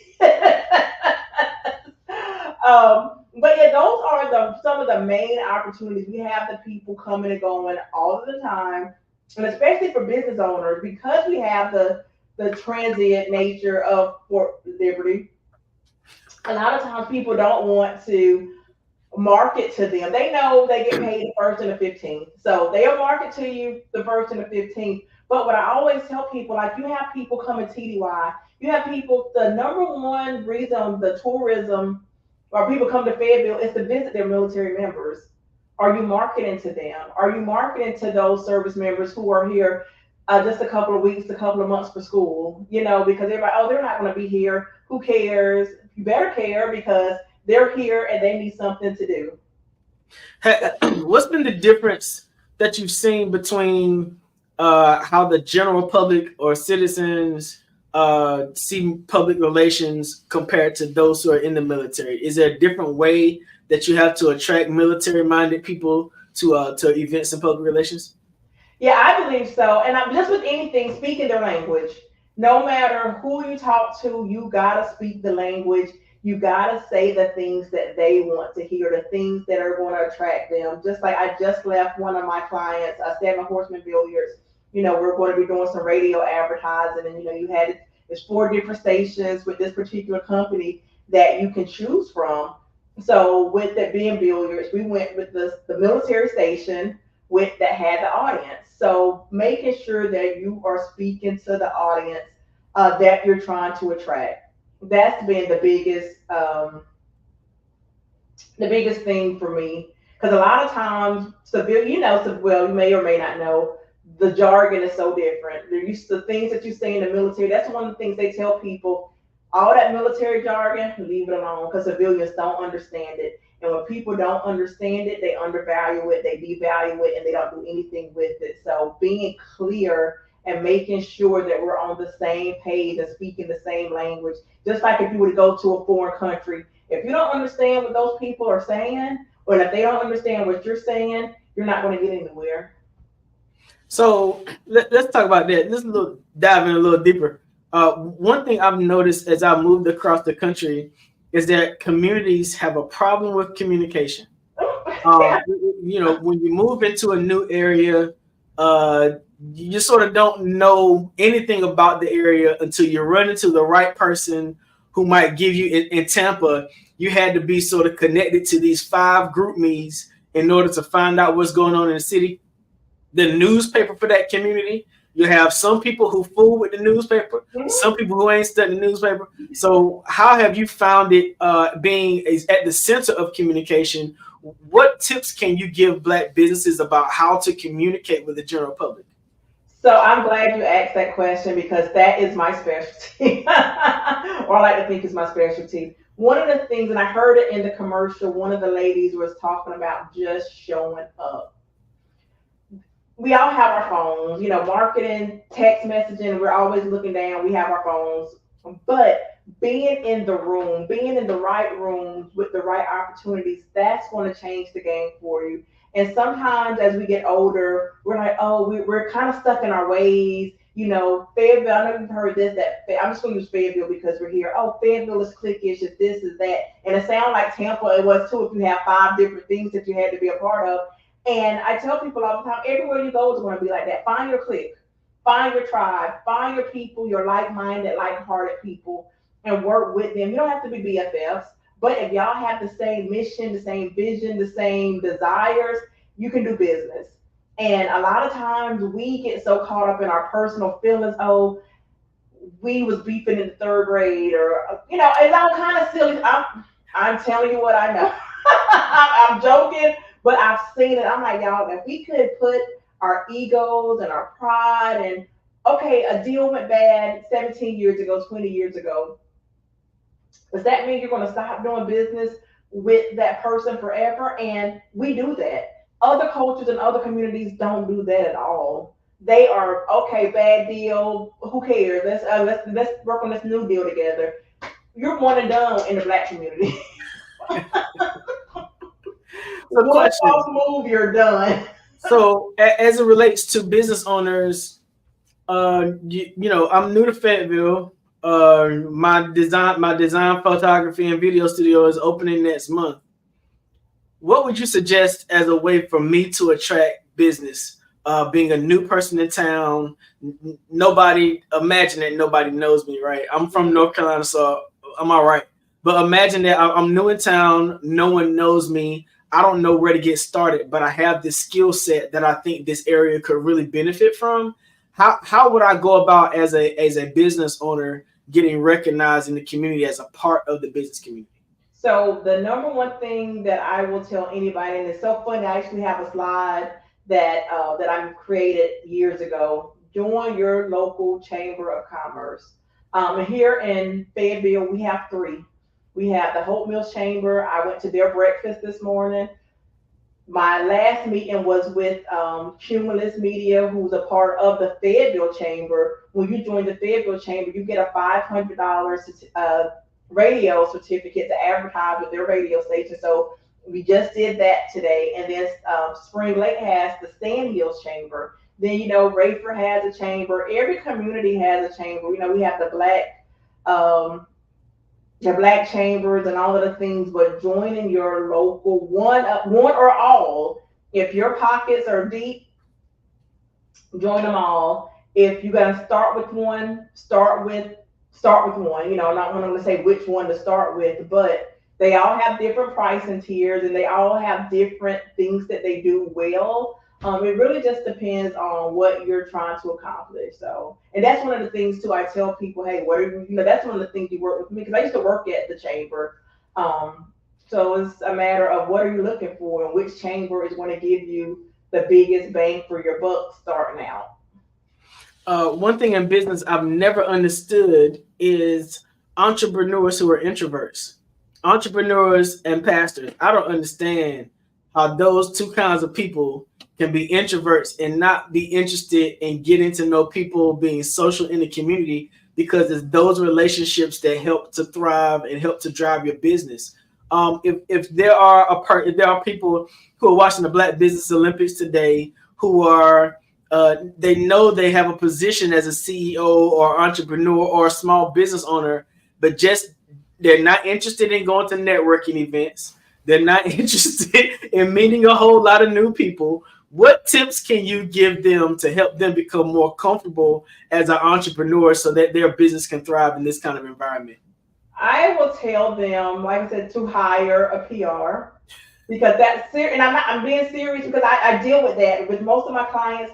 They want to run their business, but your brand has to be out there in the public. If you don't want to do it, hire someone to do it for you. But like I tell my clients all the time, there's only so much I can do for you, because other decision makers want to work with decision makers. They don't want to go through third party. So I work with them to get comfortable on going out, like I said, shaking the hands, kissing the babies, because there's only so much your manager, people want to get to the decision maker. They don't want to go through that third party stuff. So I would recommend that they get comfortable. You don't have to go to everything because it will wear you out. It will wear you out. Pick the events that the people that you want to do business with, where they're going to be. So in Fayetteville, we have, like I said, the chambers do their breakfasts and their networking things. The Fayetteville Business Journal, they do a business lunch every quarter. So there's so many things. You got to know who you want to be in the room with. Where is your audience? Once you know, okay, these are my people. These are the people that I need to talk with, that I need to shake their hands and kiss the babies. And that's where you go. Don't just be going everywhere, because everywhere is not your space. And finding your space and your place is going to pay dividends. Gotcha. I know moving to the area, one of the reasons I reached out and connected to you, because every time I looked up, you were posting about something in the community. Every time I looked up, you were at this place and at this place and at that place. And I was like, man, if I'm going to come back to town and do some business, I got to be connected to her, because outside of you and Tori Johnson, it was like, man, how am I going to get out in the city to find I can't be a business owner hiding on the inside. I got to get out to let people know that I'm around. Yeah, and shout out to Tori Johnson, because she is the one who connected us, and she is actually one of my clients, one of my good friends. And I tell her the same thing, because she's an introvert. You know, she's a radio personality.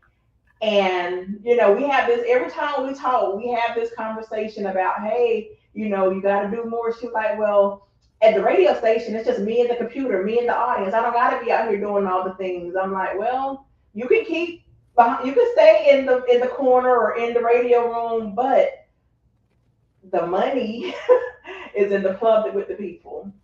I've seen also that you've been supporting, I think, a particular fashion or personality that's a hairstylist. Oh yes, Marcus Eyes. Yeah, so Marcus Eyes, actually his birthday was yesterday, and that is the person, to be honest, who helped open doors for me. Like I said, when I got back here, I'm from Fayetteville. I know this, I know that. I got my DD-214. I'm thinking I'm going to be, you know, hot stuff. No. It wasn't until I started going to Marcus and Terrell, who does my makeup at the Marcus Eyes Salon. So Marcus Eyes, he's a native of Fayetteville, Hope Mills, rather. And he's built that reputation to be the go-to that all of the celebrities go to, and all the high-powered women who can pay his fee to do their hair. So, you know, connecting with him and he's like my work, doing the PR thing. You know, I dabble in digital creations, and, you know, linking up with them really changed the game, really helped me get noticed. Now is been about 4 years because I'm linked up with him during the pandemic. But what was really funny, in 2016, when I was about to transition and get out the military, I came home on leave and I saw him in the club. And I'm like, oh my God, I fanned out because I knew him. He did my cousin's hair. Growing up, he did everybody's hair. But it was like, oh my God, I can't afford him. He's this, that, and the third. But you don't know what you can afford until you ask people. And that's the one thing, even with me, people be like, oh, she's with Marcus Song, so I can't afford her. Well, do you even know how much I cost? You know, did you even have the conversation? And so many times we discredit ourselves, we count ourselves out before we even have conversations with people. But to get back to Marcus, I said, Marcus, hey, I want to do these makeovers. So like I said, with the nonprofit, one of the things that we do is the makeovers and the grooming and all of the things. So I know he thought I was crazy the way I was just talking and was like, we're going to do this, we're going to do that. And fast forward to 2024, we're doing the things and, we're making moves and it's great. That's awesome. You talked about affordability. I believe one of the reasons why a lot of entrepreneurs or small business owners don't reach into getting a marketing consultant or a PR person or a branding consultant, they rather go to Canva and do the best that they can. I experience it all the time. What kind of budget should a small business owner look forward to when approaching a public relations person? So I would say, and I'm just going to go off my fees, between $1,500 and $3,500 a month. If you want to get fancy and do the marketing, the radio, I'm gonna just up it to $5,000. And most public relations people, their retainer is between $3,500 and $5,000 a month. But one of the things that we have to understand is not how much you're going to spend, is how much it's going to make you. Because I can connect you with somebody right now and get you a $10,000 sponsorship, or connect you with 5 new clients. And I tell people all the time, the $1,500 you're paying me, you'll make that back in a night if we do it right. So, and that's what we got to look at. It's like, how much is this going to make me? Not how much, because it's an investment. One of my favorite words you just use is retainer. All right. Yeah. Why is it that you prefer to use the retainer? Is it because PR takes a while to sort of get going? How long does it take? Give us some information about that. Yeah, so I tell people all the time, give me at least 3 months. And what I do now, is with my PR Quick Start, is everything that I can deliver to get you started. But if you want real results, because with any public relations person will tell you, they can't guarantee you media. I can't guarantee to call ABC 11 and get your story picked up. That's just not the way it works, right? Because especially here in Fayetteville, with all the stuff going on with Fort Liberty, you only got so much time. There's accidents every day. There's killings every day. There's something going on in the world every day, and you're ribbon cut, and it's just not going to make the news. You trying to tell me that if I pay you this money, you can't guarantee me a slot? I cannot guarantee you an ABC 11, CBS 17, Spectrum News. I can't guarantee how they run their business, because they have their meetings just like you have your meetings with your staff, what we're going to do, how you're going to do it. So can anybody come to your business and guarantee anything on your behalf? Well, one thing I talk about people is, consistency. Yeah. It is worth the investment to be consistently in places. I tell people that you don't normally see McDonald's commercials during lunch or dinner time. You see McDonald's commercials at other times throughout the day. So when you're ready for lunch, your brain already tells you to do the thing that you've consistently seen as the first choice. Give me one last power pack tip for someone who's trying to get their brand and their business out there in terms of PR. Yes, go to ShadonnaMcFall.com, hire me. No, seriously, like you said, show up, because I can send out all the press releases, or anybody can send out all the press releases to get you out there, to get you, because once I tell people, once people Google you, because everybody's not on Facebook, social media, Snap, and all that, but when people are looking for things to do in Fayetteville, guess what they do? They Google things to do in Fayetteville, plumbers in Fayetteville, whatever in Fayetteville, or whatever in your city that you're in, you need to be on top of Google. and that's just facts. So don't be afraid to invest the money. Do your homework. People who come to me now, you best believe they have Googled me and they know who I am. They have seen me, and it's just like, okay, y'all know, y'all seen what I did with Marcus, and as we seen, because my thing is I really don't go after, and I don't market myself like nearly as much as I should, because when I do get a client, because public relations is so personal, you're in a relationship. You are in a relationship with this person, with this business, knowing what they like, knowing what they don't like, so you can connect them with other things that they like, because they don't want everything. They're not, when people do PR, is way different from marketing, because they are trying to everything. They just want anything to stick. And public relations, you're in these people's spaces. You're in their energy, so they don't want everything and everybody. So that would be my main thing: is invest in the right public relations person who knows the community, that can pick up the phone, send the email, and get things done like that. Because, like I said earlier, I've been on a Cumberland County boot camp. Everybody knows me now. And it took 8 years to get there. 8 hard, long years of shaking hands and kissing babies and showing up to tell people, hey, this is what I can do. This is how I do it. And now we're rocking and rolling. So I'm happier than I've ever been.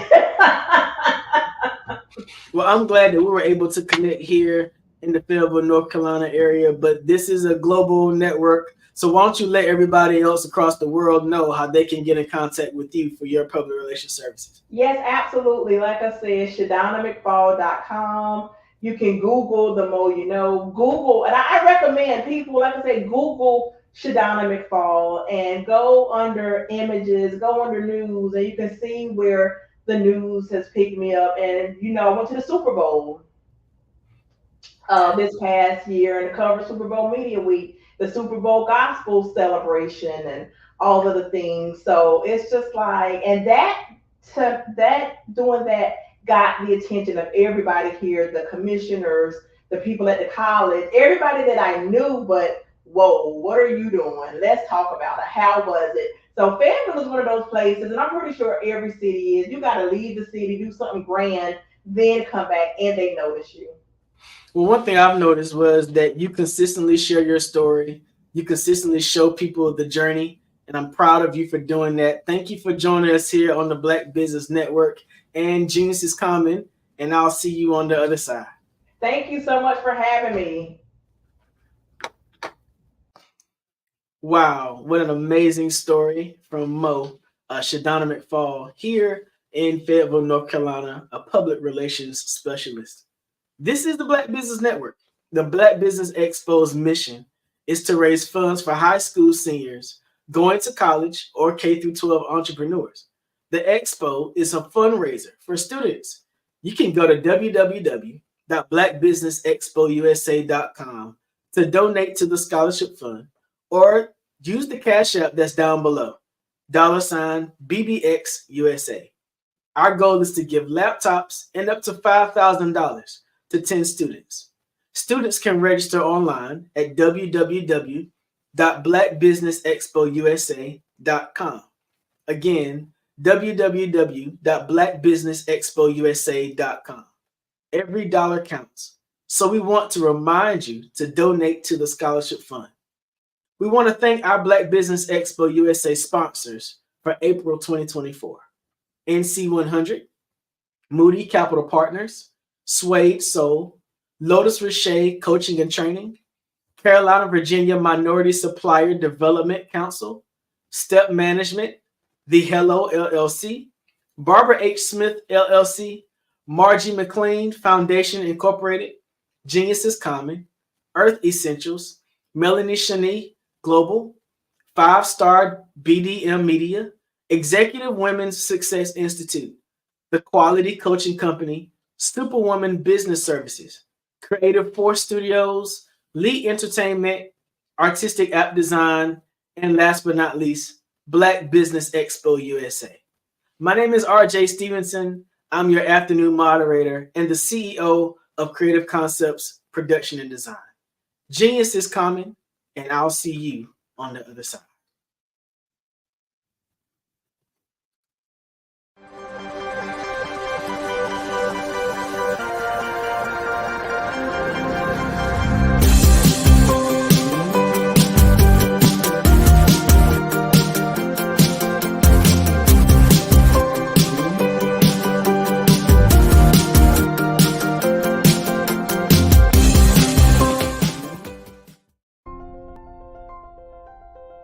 What if you could build your own city?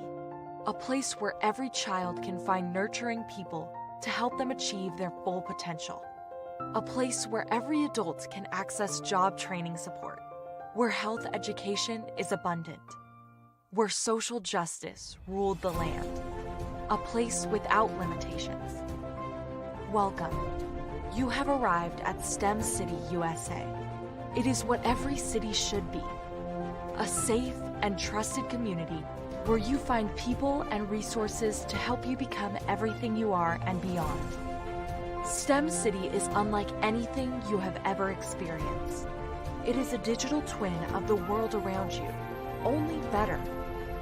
STEM City is about energy and soul renewal. It is more than a digital world. You can almost feel the power of live cultural events, music, and theater. STEM City promises a better future for children with caring mentors and hands-on activities with dedicated tutors to support our youth. STEM City is your passport to a healthy lifestyle with weekly events addressing our community's many issues. STEM City is your financial well-being with helpful information on wealth management, career advancement, job training, and so much more. STEM City is the community you deserve. It is the city where your dreams can come true. STEM City USA, a place in the sky that is accessible to all who reach for the stars.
Story, they're like, okay, somebody said they had a vision from God and they need money to build something.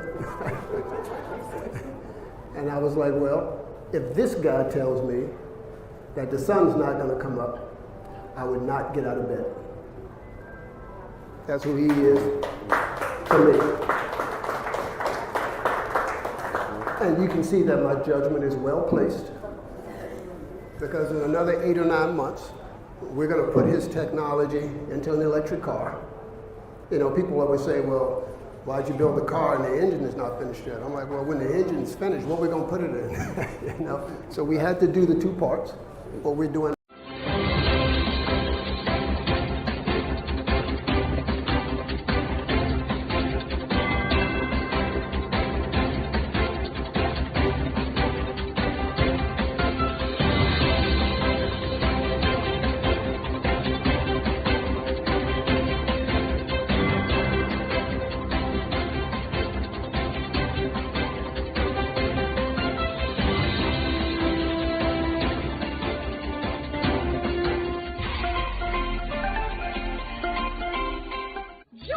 Dr. Eric Kelly III and a host of phenomenal speakers from all around the globe for this 7-day virtual event that you don't want to miss. The mission of the Black Business Expo is to raise scholarship money from kids all the way from high school, all the way from college. The Black Business Olympics is one of the largest Black business showcases in the world. It is an opportunity for businesses and companies to showcase their businesses globally. We are going to be giving away laptops up to $5,000 away to students. Again, I'm Olivia Appleberry, the founder of 2 Cents Finance and one of the speakers for the expo. I am so excited to see you there. For more info, go to www.blackbusinessexpousa.com or call 919-308-9090 and hope to see you there. I am Black Business. From the moment I wake until the time I sleep. Yes, I am Black Business. I am Black Business. Tell me, are you Black Business? I am Black Business. Do you support Black businesses? Listen, I support Black business because I am Black Business. Black Business Expo, one of the largest business showcases in the history of Black business in the world. The world! Sign up today at www.blackbusinessexpousa.com or call 919-308-9090. I am Black Business. I am Black Business. From the moment I wake until the time I sleep, I am Black Business. I am Black Business. Are you Black Business? I am Black Business. Do you support Black businesses? I support Black business because I am Black Business. Black Business Expo, one of the largest business showcases in the history of Black America in North Carolina. Join Dr. Eric Kelly III and a host of phenomenal speakers from all around the globe for this 7-day virtual event that you don't want to miss.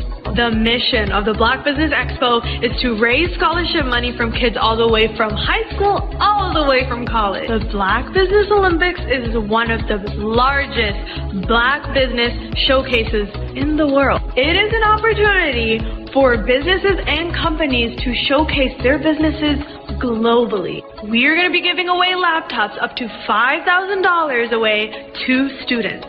Again, I'm Olivia Appleberry, the founder of 2 Cents Finance and one of the speakers for the expo. I am so excited to see you there. For more info, go to www.blackbusinessexpousa.com or call 919-308-9090 and hope to see you there.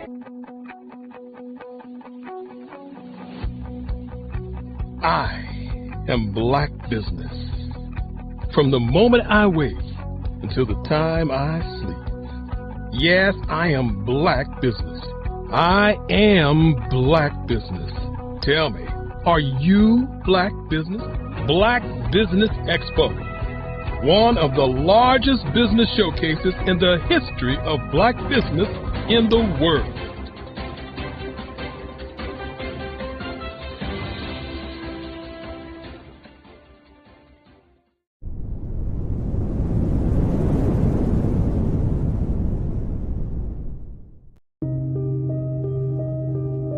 The Black Business Expo is changing my life. This year, they are giving away laptops and even $5,000 in cash to students just like me. I'm Alexis, and I want to go to college to fulfill my dream of becoming an entrepreneur. Help the Black Business Expo going to www.blackbusinessexpousa.com and also becoming a vendor, a sponsor, or donating.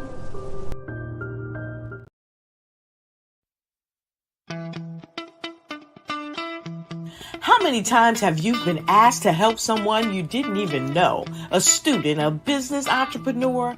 Or did you ever even ask, where did they end up? That business, that friend, that entrepreneur. Well, just maybe they ended up in a gang, bankrupt, homeless, or worse, dead.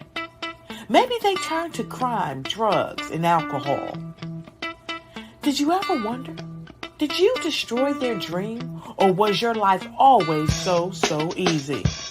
At the Black Business Olympics, we started a movement to help students complete. Give them hope and foster success. Help them to leave their dreams of providing laptops, computers, and up to $5,000 in scholarship funds. Today, we ask you to help a student, a business owner, or an entrepreneur to realize their dream by sponsoring them, supporting them, and buying from them. Consider this. With $1.6 trillion in our Black community, we only ask for a small donation for our students, our businesses, and our entrepreneurs. And you can change a life today. So I ask you, what are you going to do? Sit on the sideline and watch our students in high school be leaders, miss out on their dream from lack of resources? Or are you going to donate to the movement and change their future and yours as well? Give us a call today at 919-308-9090. Change their life by investing with action to the Black Business Olympic Fund.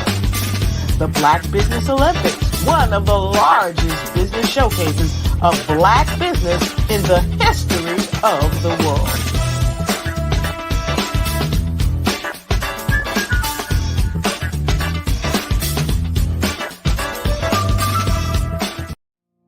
Did you know that approximately 333.34 million businesses exist today, according to a report from 2021? And you may be one of those businesses, or maybe you're not in the business market yet, but you're aspiring to be a business owner. Well, guess what? You're in the right place at the right time. Because let's face it, everything is about timing and opportunity. Hi, my name is Dr. Lotus Richey, and I'm the CEO and founder of the Lotus Richey Coaching and Consulting LLC, along with the Lotus Richey Ignite Show.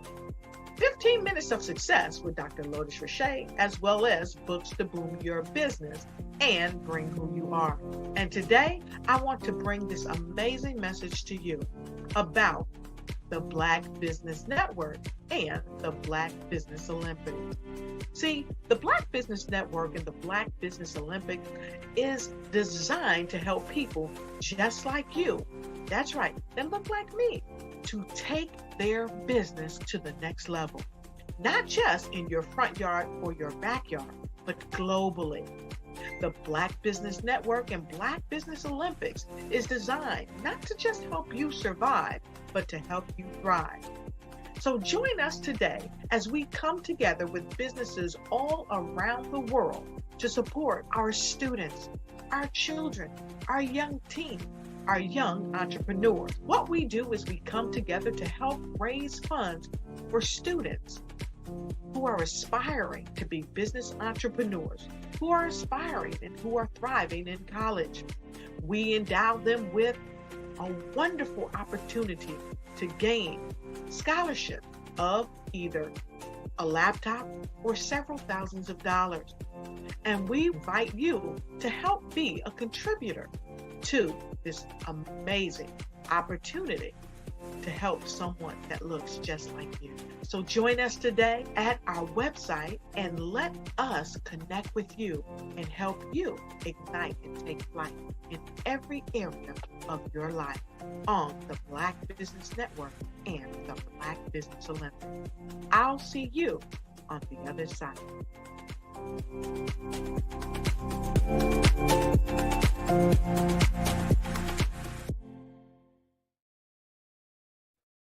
Hey everyone, it's Grant McGaw, CEO of 5-Star BDM and host of the award-winning Follow the Brand podcast and TV series, where I help you to build a 5-star brand that people will follow. My genius is personal brand development through intelligent communication and helping you achieve your business and career goals.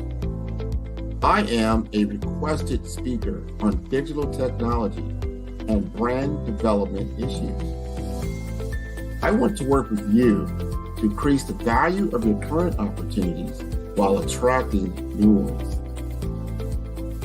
Every one of you is unique, and we all share challenges that can be addressed through smart branding. As a super connector, I work with you as an executive coach to guide you along the complicated business and career development road, providing the enhancement tools and information you need to succeed. Together, I will help you succeed in today's challenging business climate. I will evaluate and measure your progress. Best of all, I am right alongside you every step of the way. Build the brand called you. Genius is coming. Follow the Brand TV broadcast host, Grant McGaugh, as he visits with top executives and entrepreneurs to find out their secrets of success with their personal brand. Follow the Brand TV broadcast host as he focuses on brand development to build better relationships, bring value to your business, relationships, and career. You will enjoy listening to each episode that is tailored to speak to you directly. If you're looking for this type of clarity in terms of building your brand, you have tuned into the right station. Each episode will help you to shape a conversation in the 5-Star BDM network of 20,000 professionals and become a springboard for your corporate engagement and business opportunities. Each guest will frame their story in the areas of personal branding, business development, career development, financial empowerment, and technology innovation. Grant McGaugh explains why he is the CEO and owner of his own professional career. Grant is an accomplished business leader and entrepreneur who wants to give back to individuals to grow their personal brand strategy. Tune in as he weaves his story about new possibilities, while to you exceed expectations. If you love storytelling, this show will make for fun.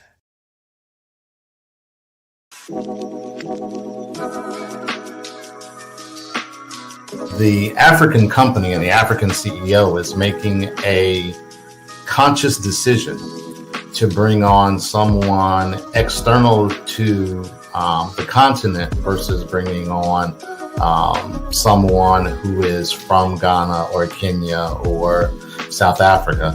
And so the skill sets of the people that we take through our executive leadership training program and ultimately on the placement, obviously have to be extremely high caliber. So what we look for are corporate executives at the vice president to C-suite level, as well as Black entrepreneurs. When we look at the Black corporate executives, we're looking for some very specific skill sets, whether that be around supply chain, sales and marketing, engineering, product development. We want our folks to be able to add immediate value to the corporate board, right? And the other thing is, even if they don't necessarily have specific industry experience, they're bringing a diversity of thought.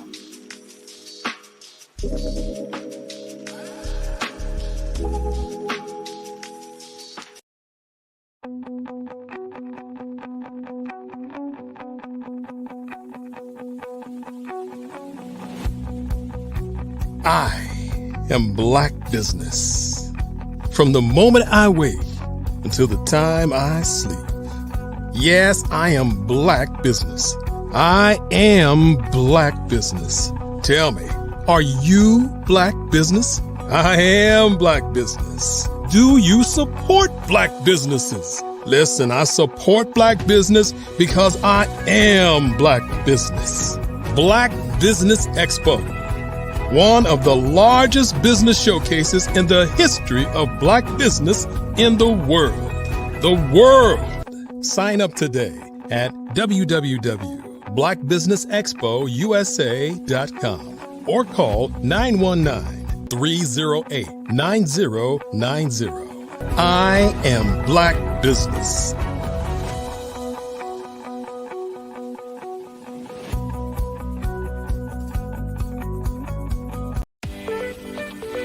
You are in the right place at the right time.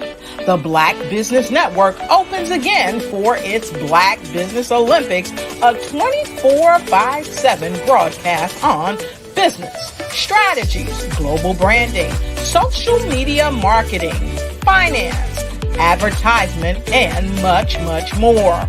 Featuring the top, most powerful entrepreneurs and speakers and thought leaders from all around the world as they gather together for this phenomenal event.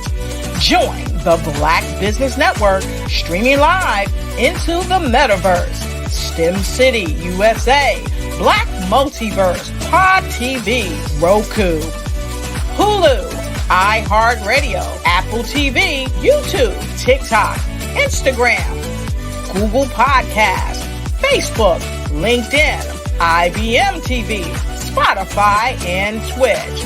Tune in today and be a part of this amazing movement. The Black Business Olympics welcomes you.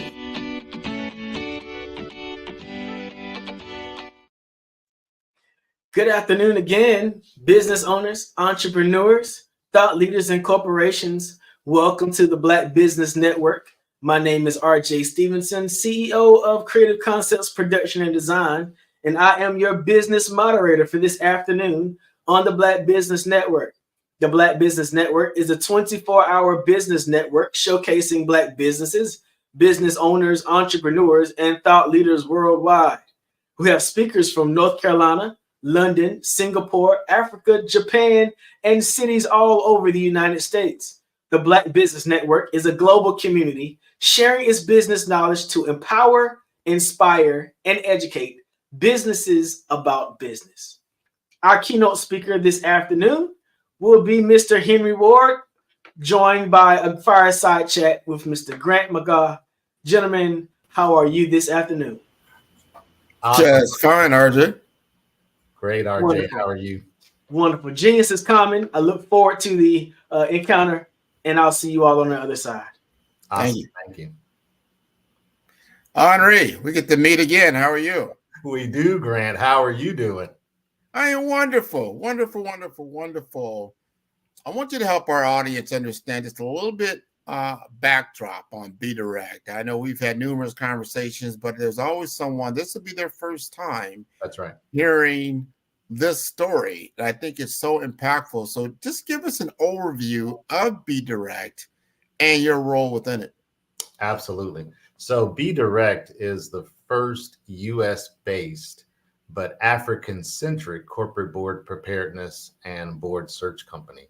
Our focus is to take Black executives at the vice president to C-suite level, as well as accomplished Black entrepreneurs, and take them through a 8-month training program to prepare them to sit on corporate boards on the African continent. Just to give our audience a little backdrop, and I'm really glad that you brought that up. Our founder and CEO, Larry Yan, has actually been doing business on the African continent now for close to 20 years. He was the COO for a consulting company, and he is the CEO of several other companies, one being a cybersecurity company that does business on the African continent, and the other a call center company that does business on the African continent.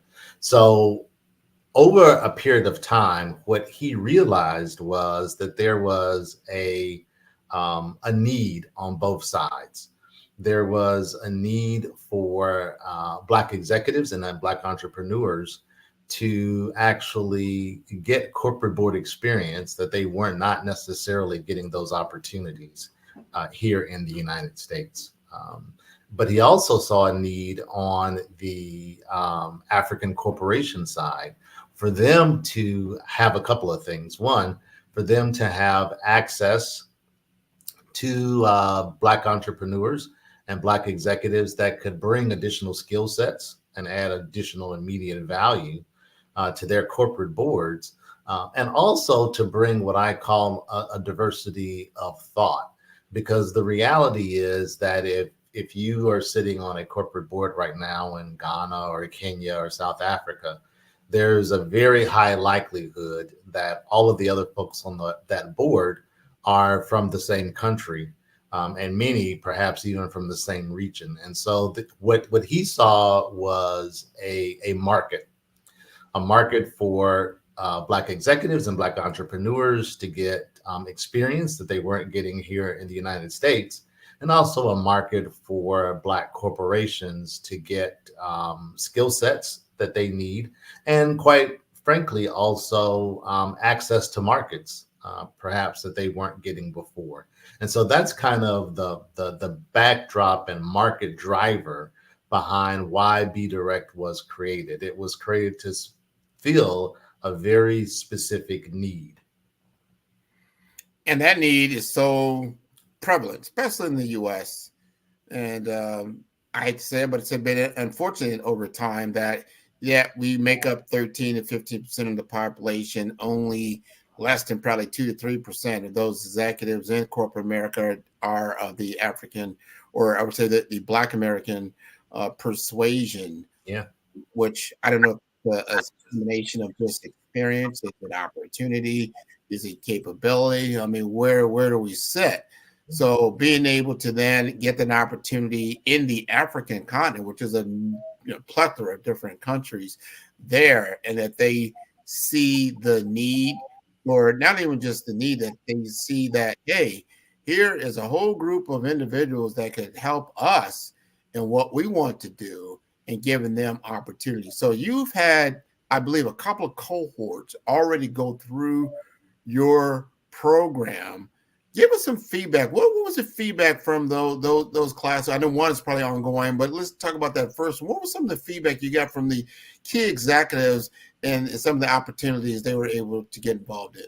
Yeah, great question. So we're actually just concluding our first cohort. Our last session literally was this past Saturday. That was kind of their graduation, and our next cohort begins June 22nd. Some of the feedback that we've heard from those in the existing cohort is not only is this exposing them to opportunities that they did not necessarily have here in the United States, it's also changing their own perspectives on how to operate both here and in the United States. And I'll give you an example of that. A key part of our program is not just teaching technical skills around corporate governance. While we do that, a critical piece of our program, though, was teaching what we call cultural dexterity skills. How do you navigate culture?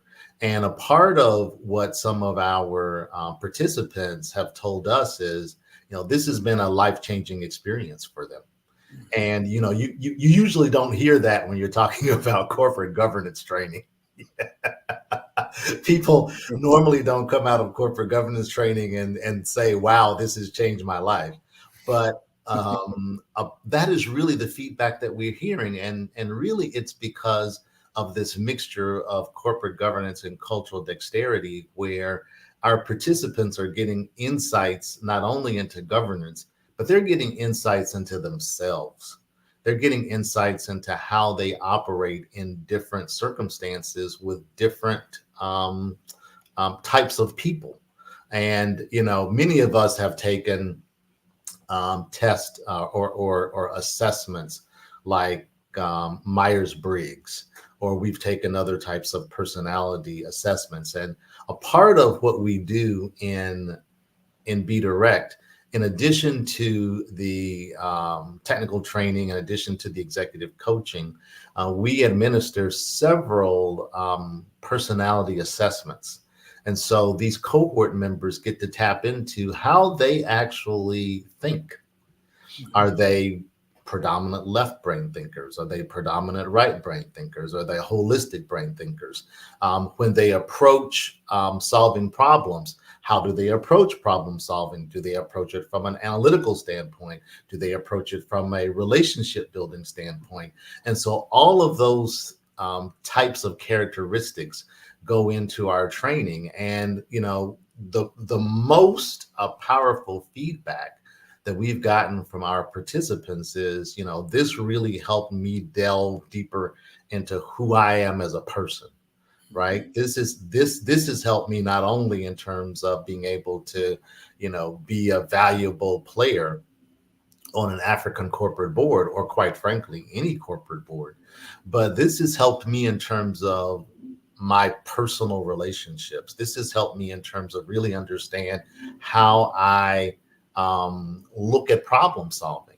One of the folks that we had in the program, he basically said, you know, once he finished one of these assessment tests, and he had actually taken this particular assessment once before, but when he took it this time, what he found out was that the realities of what the tests were showing him really were in terms of how he operated, both with his subordinates, with peers, and with leadership above. And so that's a really key takeaway.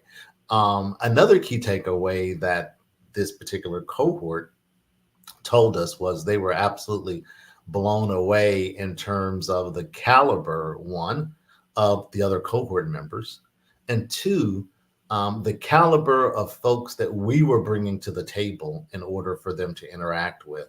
For instance, their second to last cohort training session, we actually had a panel discussion of Black and other corporate board members who sat on corporate boards of South African companies, both public and private.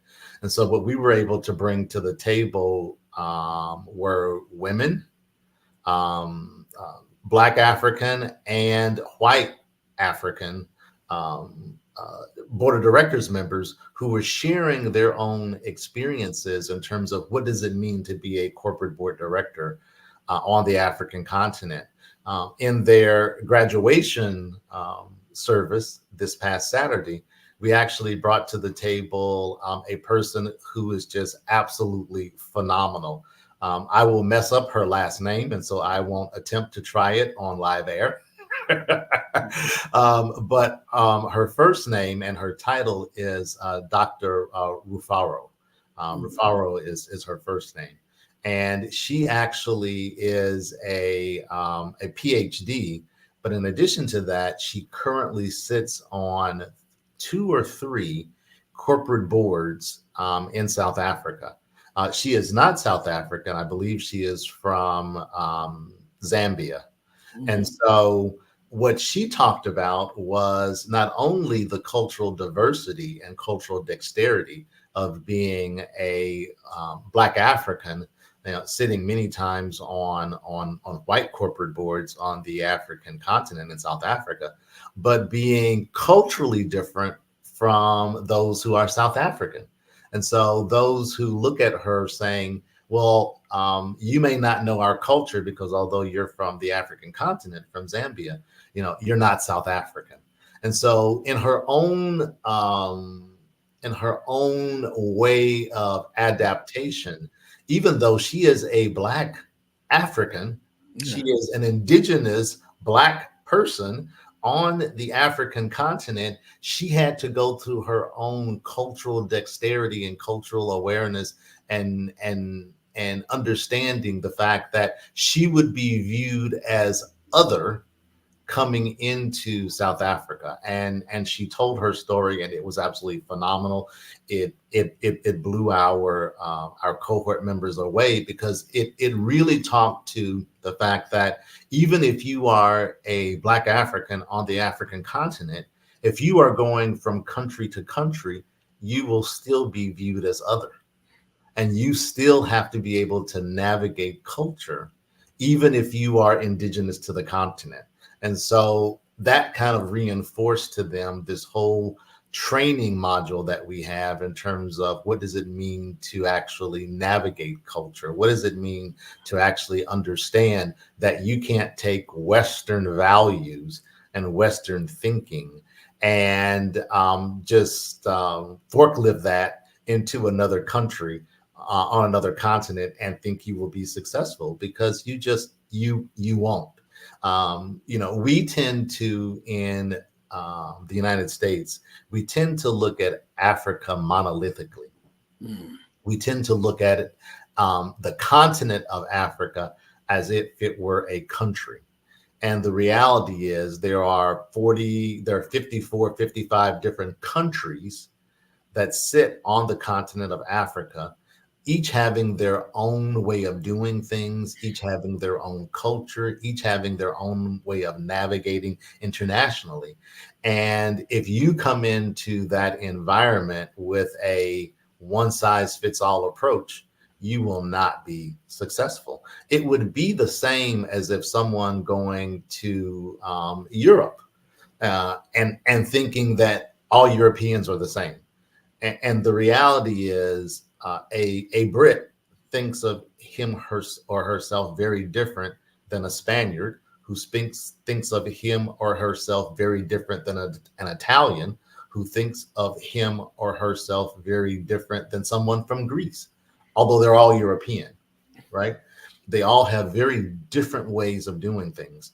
And the same thing applies on the African continent. And so the aha moment for many of our participants wasn't necessarily around the corporate governance piece, again, which is important. You have to be able to bring those skill sets to the table in order to be valuable.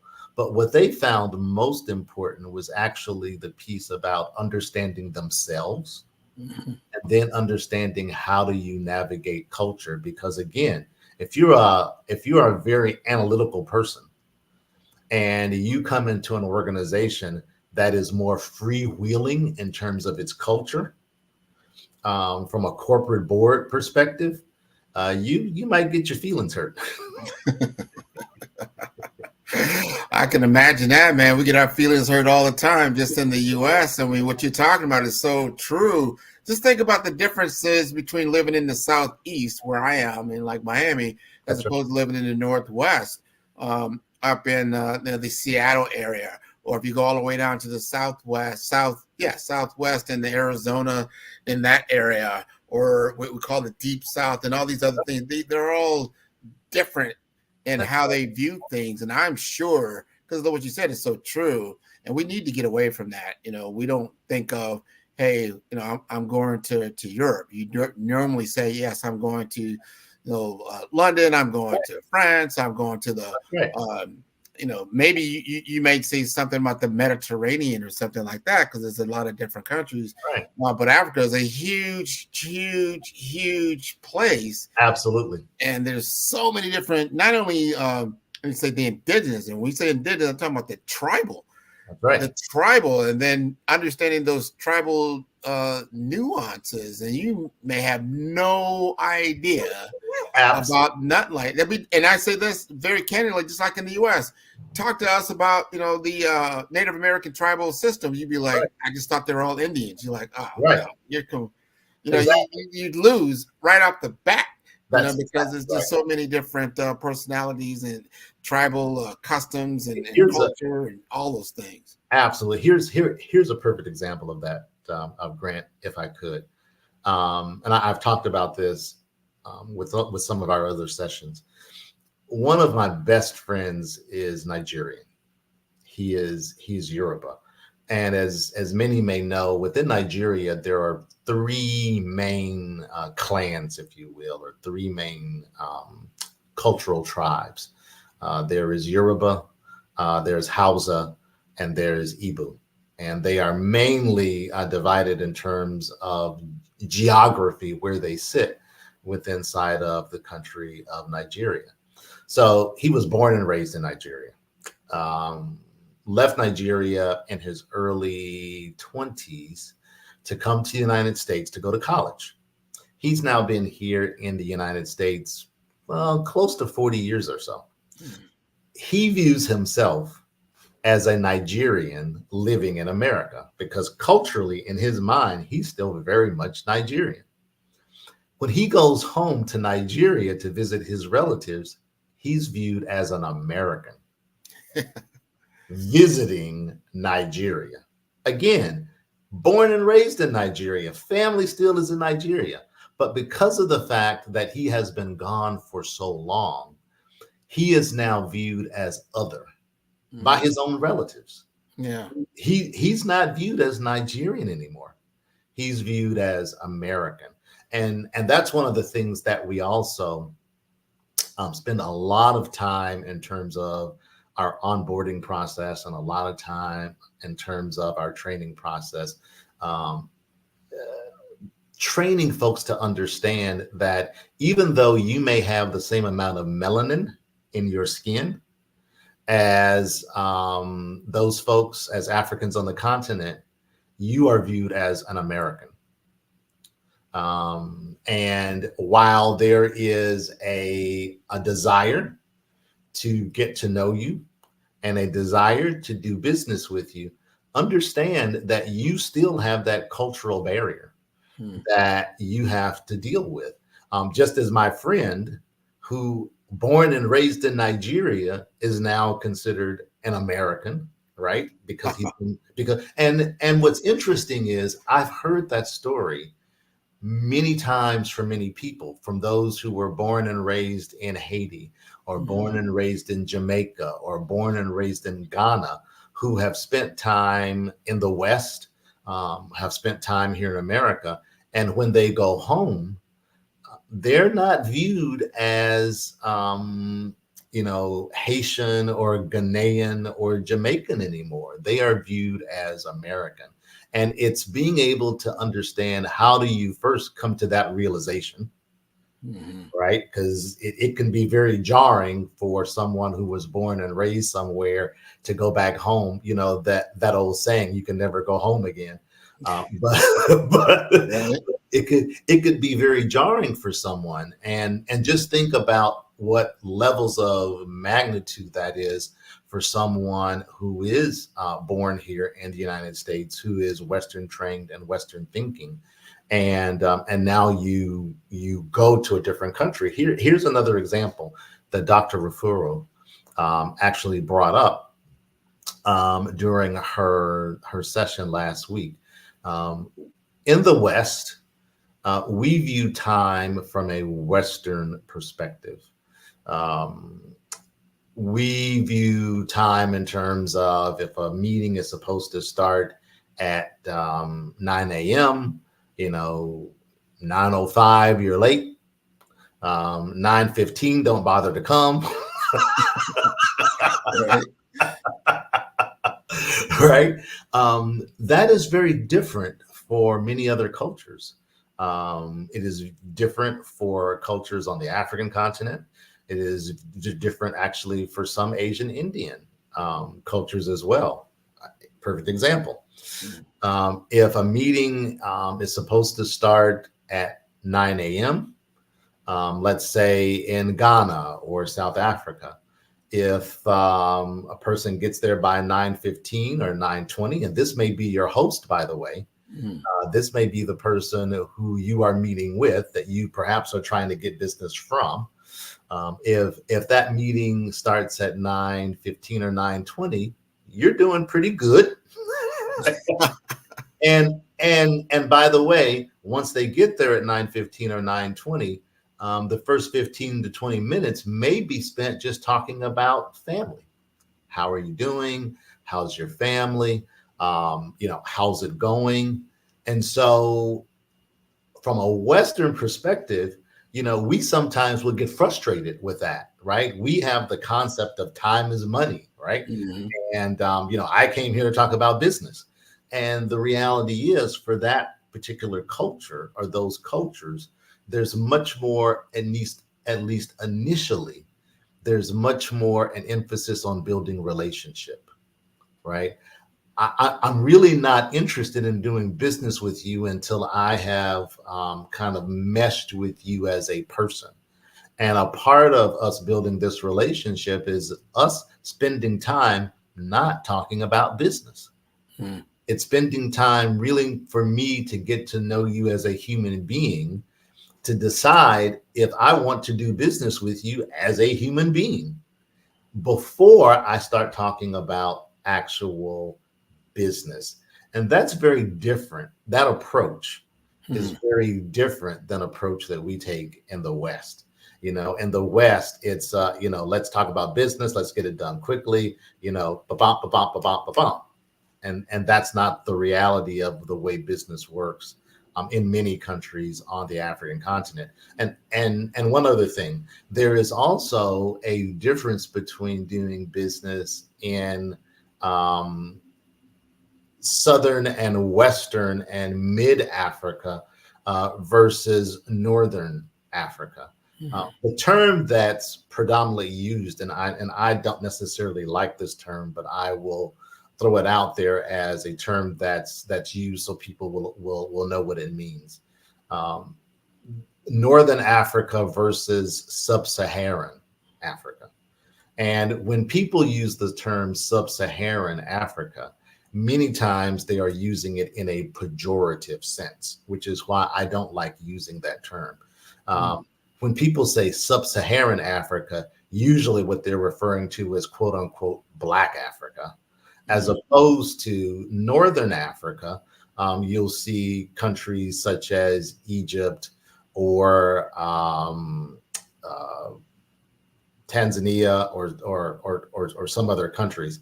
And the reality is that while there is a large Arab population in many North African countries, there's also a very large indigenous African population in those countries as well.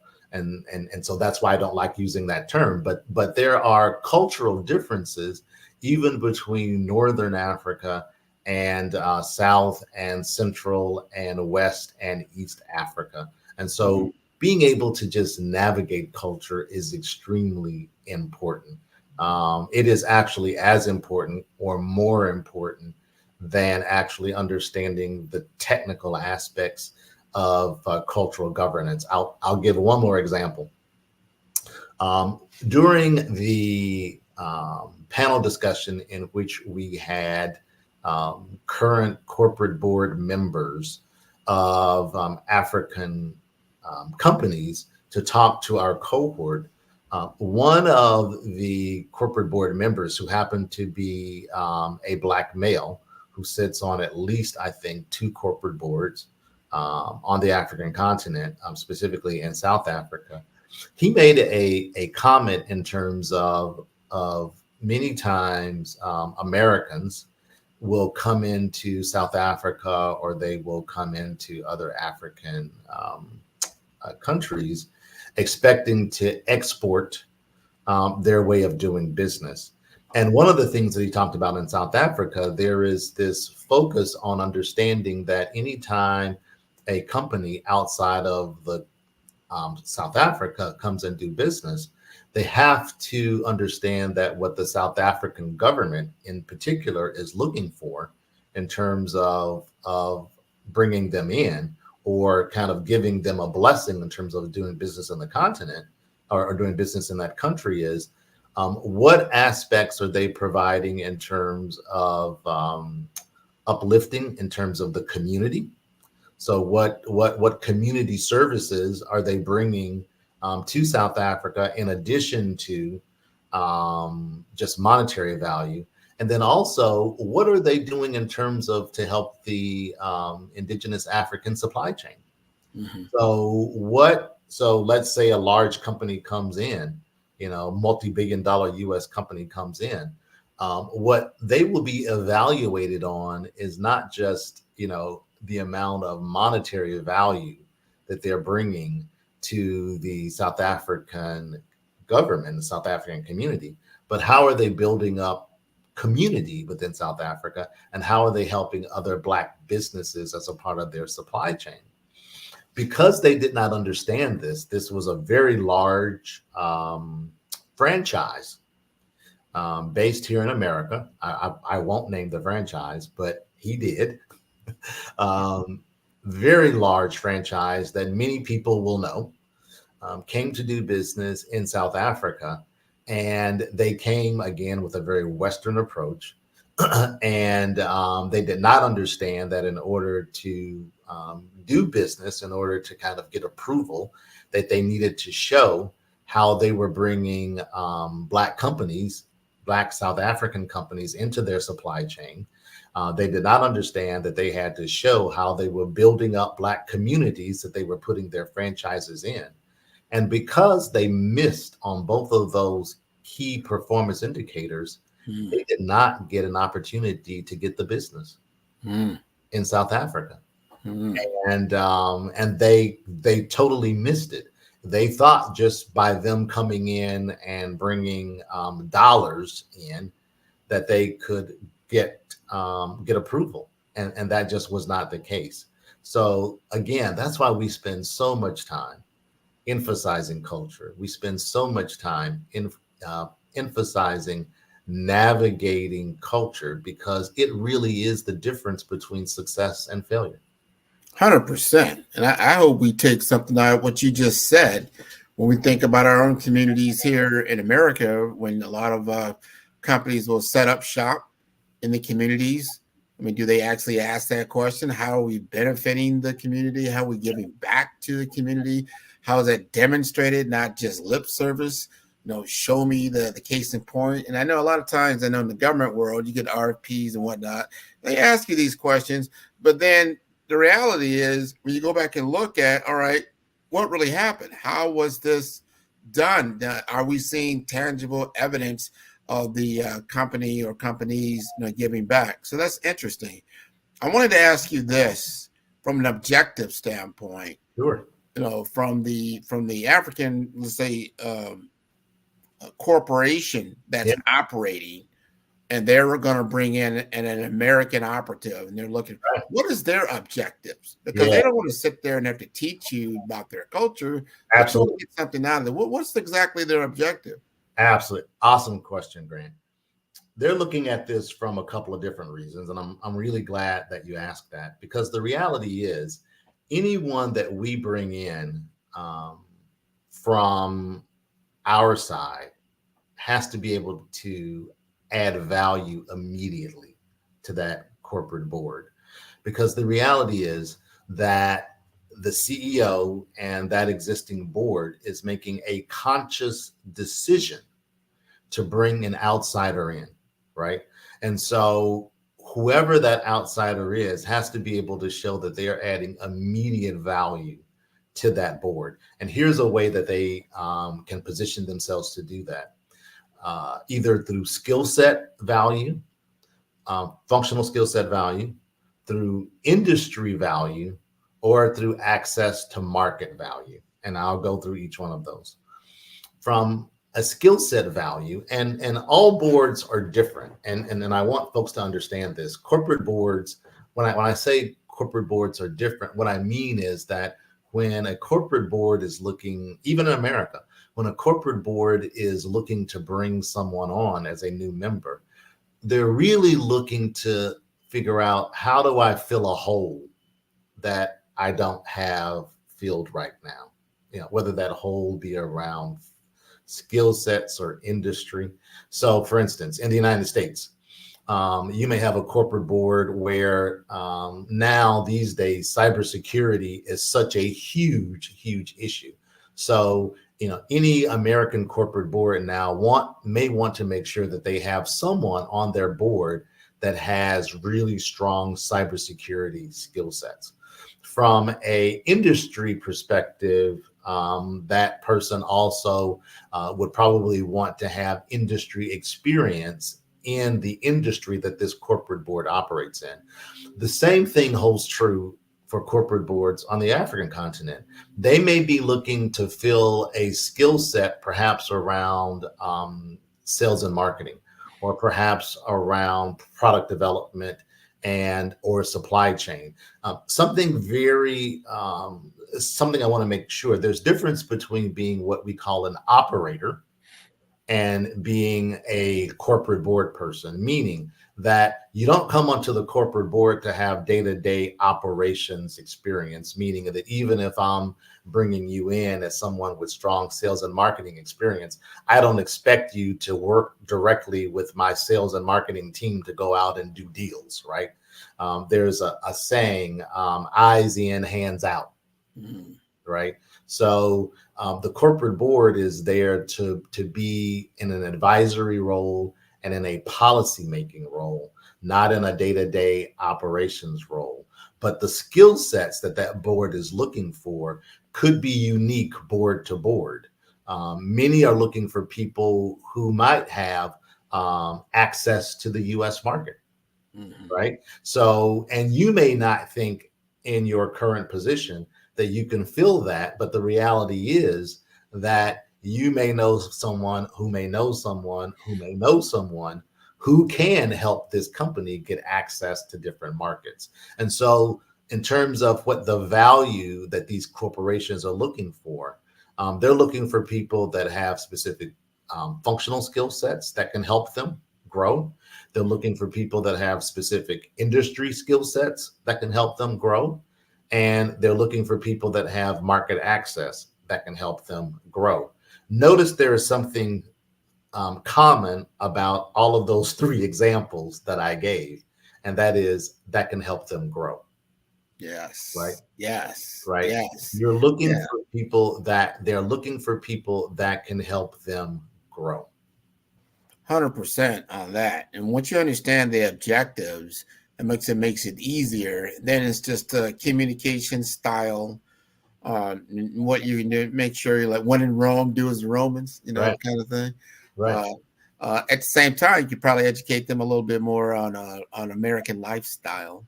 Sure. Sure. And glad you asked that too. So it becomes a two-way street, right?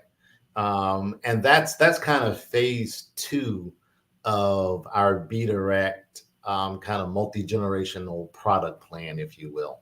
So phase 1 is training U.S. executives and entrepreneurs on how do you position yourself to be a corporate board director on the African continent.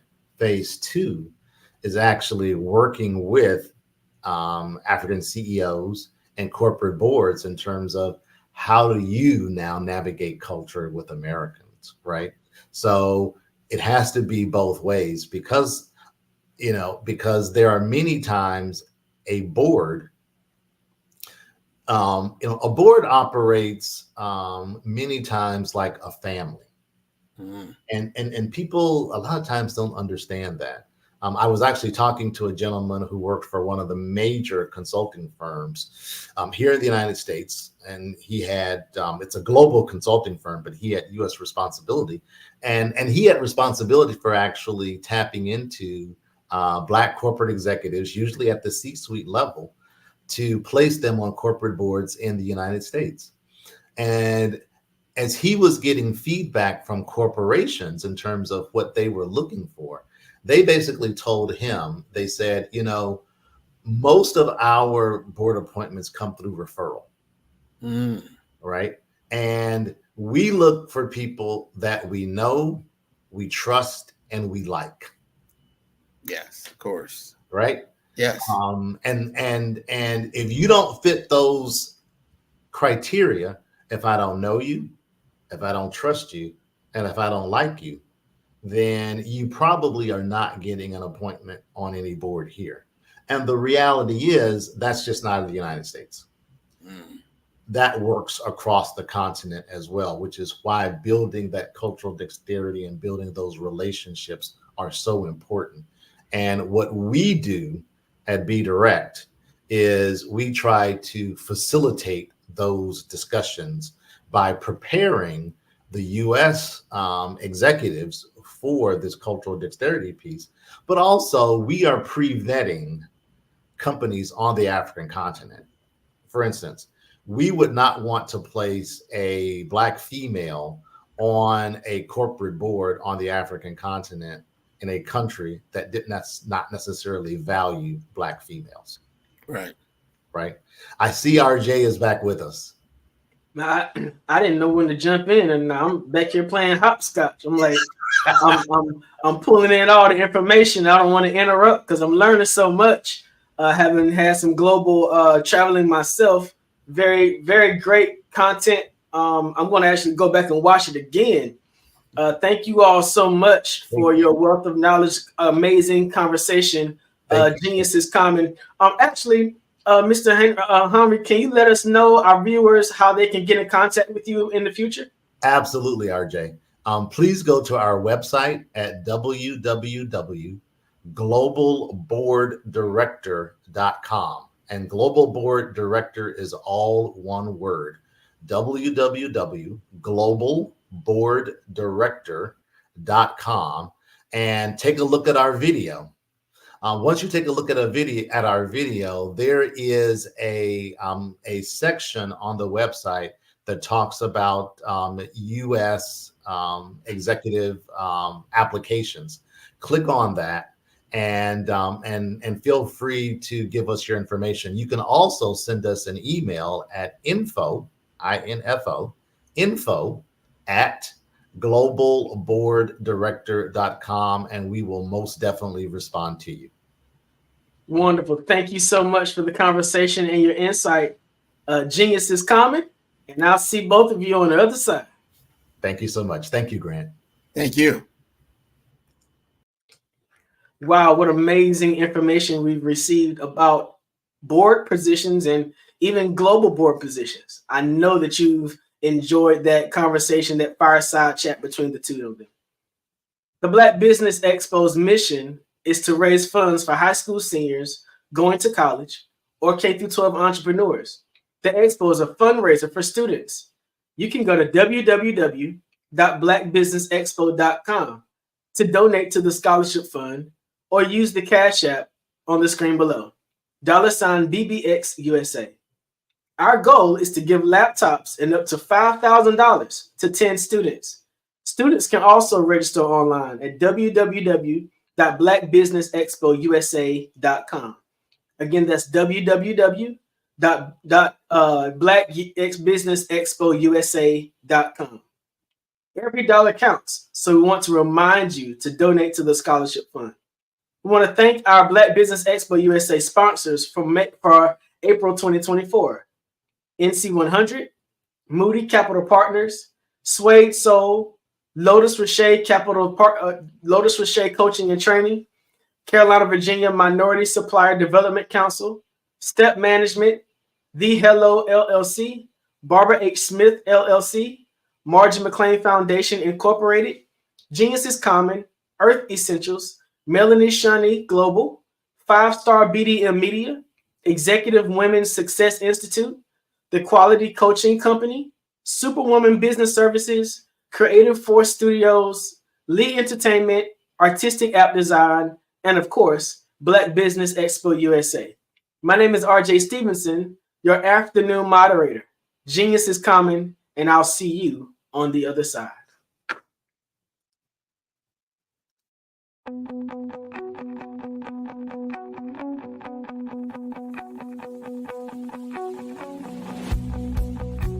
I am Black Business. From the moment I wake until the time I sleep. Yes, I am Black Business. I am Black Business. Tell me, are you Black Business? I am Black Business. Do you support Black businesses? Listen, I support Black business because I am Black Business. Black Business.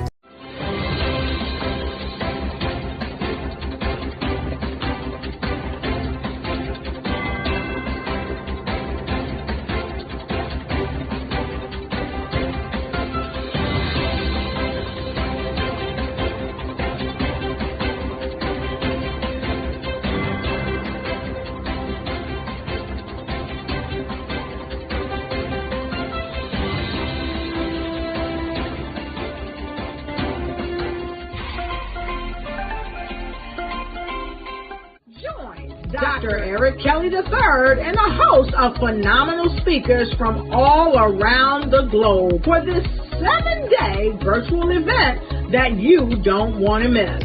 The mission of the Black Business Expo is to raise scholarship money from kids all the way from high school, all the way from college. The Black Business Olympics is one of the largest Black business showcases in the world. It is an opportunity for businesses and companies to showcase their businesses globally. We are going to be giving away laptops up to $5,000 away to students. Again, I'm Olivia Appleberry, the founder of 2 Cents Finance and one of the speakers for the expo. I am so excited to see you there. For more info, go to www.blackbusinessexpousa.com or call 919-308-9090 and hope to see you there. I am Black Business. From the moment I wake until the time I sleep. Yes, I am Black Business. I am Black Business. Tell me, are you Black Business? I am Black Business. Do you support Black businesses? Listen, I support Black business because I am Black Business. Black Business Expo, one of the largest business showcases in the history of Black business in the world. The world! Sign up today at www.blackbusinessexpousa.com or call 919-308-9090. I am Black Business. I am Black Business. From the moment I wake until the time I sleep, I am Black Business. I am Black Business. Are you Black Business? I am Black Business. Do you support Black businesses? I support Black business because I am Black Business. Black Business Expo, one of the largest business showcases in the history of Black America in North Carolina. Join Dr. Eric Kelly III and a host of phenomenal speakers from all around the globe for this 7-day virtual event that you don't want to miss. The mission of the Black Business Expo is to raise scholarship money from kids all the way from high school, all the way from college. The Black Business Olympics is one of the largest Black business showcases in the world. It is an opportunity for businesses and companies to showcase their businesses globally. We are going to be giving away laptops up to $5,000 away to students. Again, I'm Olivia Appleberry, the founder of 2 Cents Finance and one of the speakers for the expo. I am so excited to see you there. For more info, go to www.blackbusinessexpousa.com or call 919-308-9090 and hope to see you there. I am Black Business. From the moment I wake until the time I sleep. Yes, I am Black Business. I am Black Business. Tell me, are you Black Business? Black Business Expo, one of the largest business showcases in the history of Black business in the world.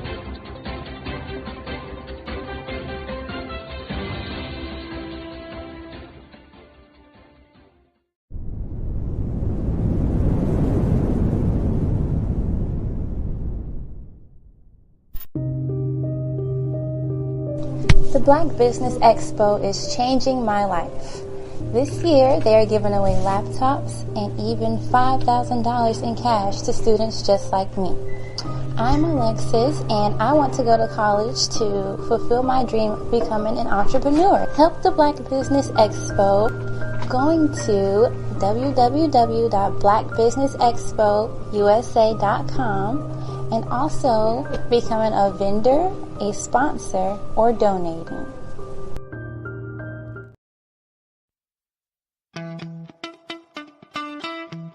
How many times have you been asked to help someone you didn't even know, a student, a business entrepreneur, or did you ever even ask, where did they end up? That business, that friend, that entrepreneur. Well, just maybe they ended up in a gang, bankrupt, homeless, or worse, dead. Maybe they turned to crime, drugs, and alcohol. Did you ever wonder? Did you destroy their dream, or was your life always so easy?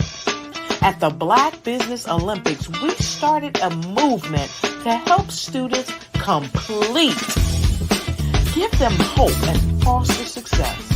Help them to leave their dreams of providing laptops, computers, and up to $5,000 in scholarship funds.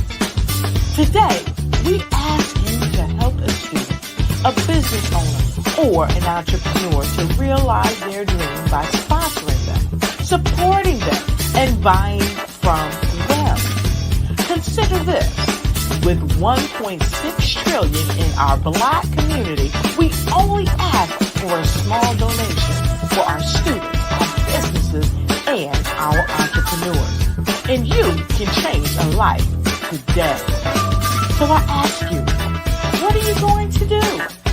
Sit on the sideline and watch our students in high school be losers, miss out on their dream from lack of resources?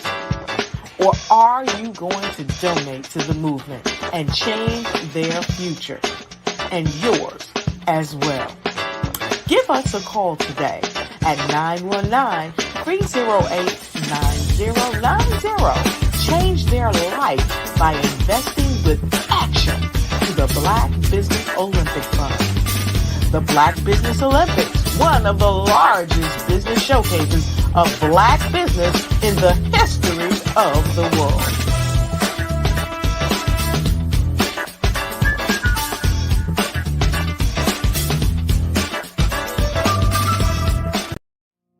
Did you know that approximately 333.34 million businesses exist today, according to a report from 2021? And you may be one of those businesses, or maybe you're not in the business market yet, but you're aspiring to be a business owner.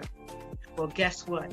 You're in the right place at the right time. Because let's face it, everything is about timing and opportunity. Hi, my name is Dr. Lotus Richey, and I'm the CEO and founder of the Lotus Richey Coaching and Consulting LLC, along with the Lotus Richey Ignite Show. 15 minutes of success with Dr. Lotus Richey, as well as books to boom your business and bring who you are.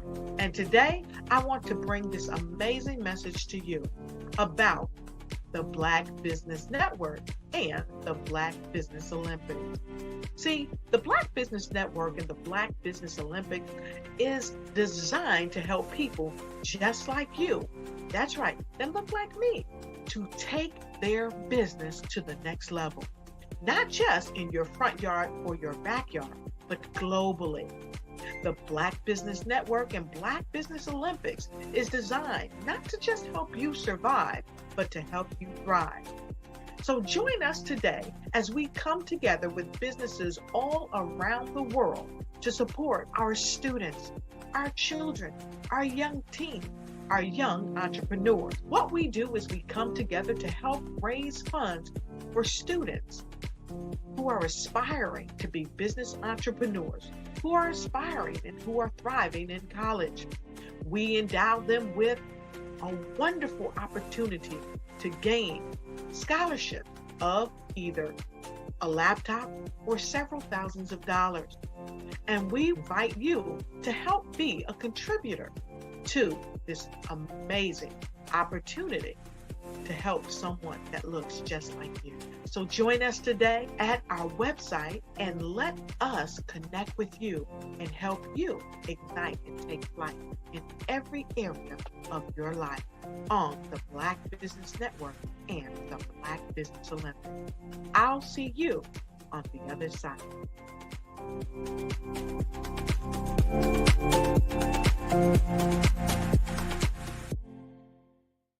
Are you a forward-thinking entrepreneur or business owner? The world is changing faster than ever, and it's time to pivot and adapt to the future. Hello LLC is here to help you do just that. Hello stands for helping enterprises leverage leading-edge optimizations. Our innovative solutions can streamline operations, reduce overhead costs, and give you a competitive edge in a market projected to reach $5 trillion by 2030. By pivoting to the metaverse, businesses can tap into a rapidly growing market that is projected to be a significant part of daily life for 25% of Americans by 2026. As a full digital metaverse agency, the Hello LLC can help you create custom solutions to streamline operations, increase productivity, reduce costs, and drive brand recognition. Why should you pivot to the metaverse with the Hello LLC? By leveraging cutting-edge technology, you can provide immersive experiences for your customers, expand your global reach, and unlock new revenue streams. Contact us today to make the pivot. I'd like you to imagine with me, if you will, opening an app where you can collaborate with like-minded individuals from around the world, get inspiration and in-app tools to launch and grow your business, as well as share your knowledge and earn compensation, all in one app. Well, the name of that app is Truso, short for Truly Social. Hi, I'm Matthew Newman, the founder and CEO of Truso.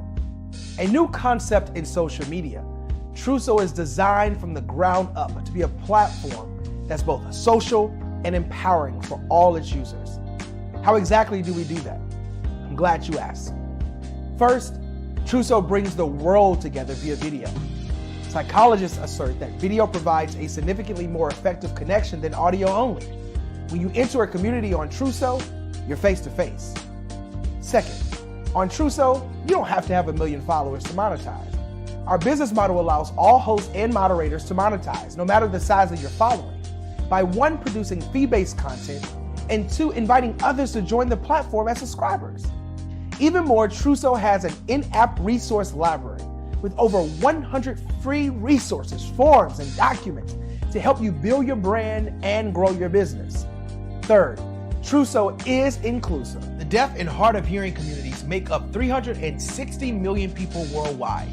Unlike audio-only apps, Truso embraces this community, providing a networking platform that allows them to participate via video and closed captioning.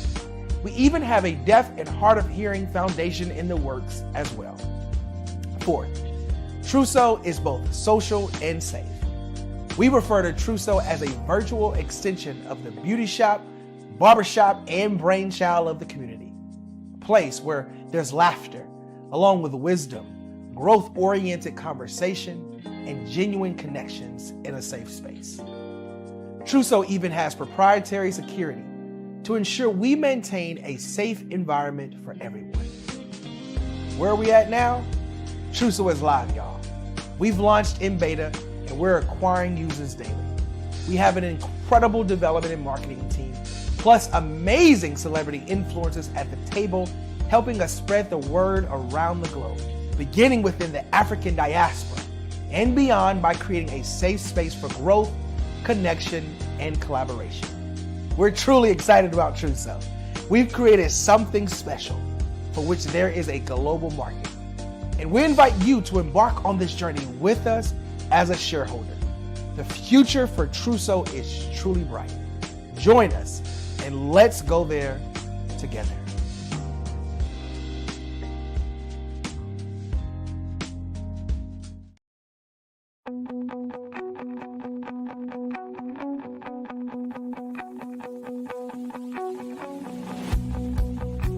I am Black Business. From the moment I wake until the time I sleep. Yes, I am Black Business. I am Black Business. Tell me, are you Black Business? I am Black Business. Do you support Black businesses? Listen, I support Black business because I am Black Business. Black Business Expo, one of the largest business showcases in the history of black business in the world. The world!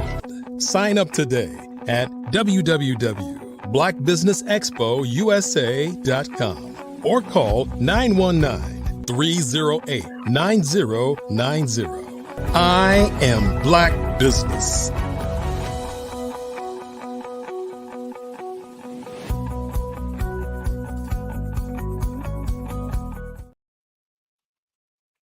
Good afternoon, business owners, entrepreneurs, thought leaders, and corporations.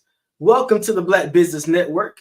My name is RJ Stevenson, the CEO of Creative Concepts, Production, and Design. I am your business moderator for this afternoon on the Black Business Network. The Black Business Network is a 24-hour business network showcasing Black businesses, business owners, entrepreneurs, and thought leaders worldwide. We have speakers from North Carolina, London, Singapore, Africa, Japan, and cities all over the United States. The Black Business Network is a global community sharing its business knowledge to empower, inspire, and educate businesses about business. I'd like to introduce you to this afternoon's keynote speaker, Dr. Dennis Miles Goffin. Dr. Dennis Miles Goffin is an expert in business management for religious and nonprofit organizations. He has a master's degree in accounting and business management and expertise in nonprofit law, and has put to good use his years in the financial industry. Dr. Goffin's expertise also includes administration and leadership skills. He is able to offer all of this to clientele, the ability to become completely automated from payroll, accounts payable, and inventory control to personnel management. He is also a professional clergyman with over 50 years in the ministry and over 30 years in business. Please welcome to the Black Business Olympics, Dr. Dennis M. Goffin. Dr. Goffin, thank you for joining us today. Glad to have you here. Thank you. Glad to be here. I have read your extensive bio and am excited about all that you're going to share with us this afternoon about accounting, nonprofit law, and business development. Good. I'm looking forward to it. So you have over 50 years experience in the industry. Can you tell us a little bit about how you got involved in the industry itself? Well, it was a passion of mine from my days in high school. I found out I was a pretty good numbers guy. So I did well in math and algebra and calculus. And so I had a passion to do numbers. And that's what led me to get my first MBA in business. But I also had a passion, because I grew up in the church, to do something in the nonprofit sector. So one of the things I specialized in was nonprofit law, and of course, and then nonprofit accounting. Those two areas I found very interesting to get into the nonprofit sector. So I built my business around those two earmarks, knowing what nonprofit law was for a lot of nonprofit organizations, and knowing how the nonprofits could set up what we call fund accounting. So with both of those, I just became a specialist in those areas. So nonprofit accounting, is that nonprofit accounting different from regular small business or corporate accounting? Yes, it is. It is like it says. It's called fund accounting, F-U-N-D, which means it's a management of a collection of funds that you pull together for nonprofit organizations. Now, there's two kinds of fund accounting. There is the government fund accounting, which they do, and then there's the business sector nonprofit fund accounting, which means that you're managing a bunch of funds in a collective basis to pull together the profit and loss statement. So there are smaller funds that connect to the bigger fund, and then you pull the umbrella together. So that's why we call it fund accounting, because those entities will have other little small branches that they deal with that needs to be pulled together into a collective whole. Wow, fund accounting. I remember going through my matriculation in East Carolina. I took managerial accounting, I took personnel accounting, but but nobody said anything about fund accounting and knowing a little bit of the nonprofit funding process. You know, there's guarantors, there's trustees in those areas. What kind, nonprofits, we have to put together boards of operations even to get started, and then to certify as a 501c type business, you have to allocate your board. What kind of skill set would qualify a person to manage fund accounting for a nonprofit organization? Well, let's start, I believe, RJ, back to what nonprofit is. I think it's important because people hear nonprofit and sometimes they think that means that you can't make profit. It's just that you can't make personal profit. If you want a business that's going to personally benefit you, then you need to do an LLC because that will personally benefit you. If you're doing something to benefit a cause, benefit something else, that's what we talk about nonprofit, because that means that you don't personally benefit from the assets. Personal benefit, you can do a personal corporation. But if you're not going to benefit, you put the organization together specifically for a cause or benefit of a cause. That's why it's called nonprofit, which means individuals cannot personally benefit from the assets of the corporation. That's what it really means. So when we talk about nonprofit, it means that you have a desire to do something charitable, something that affects the community, something like the Black Business Expo, which I've been seeing the commercials. They're doing this to raise money for college kids. So they're not doing this to raise money for somebody to get a Ferrari.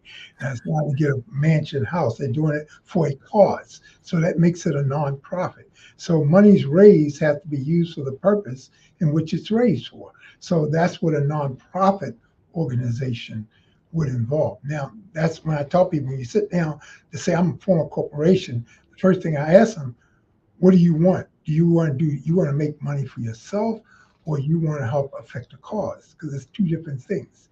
You're not going to get rich in a nonprofit corporation. You're going to get what's called reasonable compensation. But in a business, you can become as rich as you want. It's a personal business. You can make as much money as you want. But if you're going the other right, where you're helping people, you can get reasonably compensated, but most of the assets will go toward that business entity and not in your pocket. That's basically the difference. So I remember filling out the packet of information that was necessary to get my nonprofit started.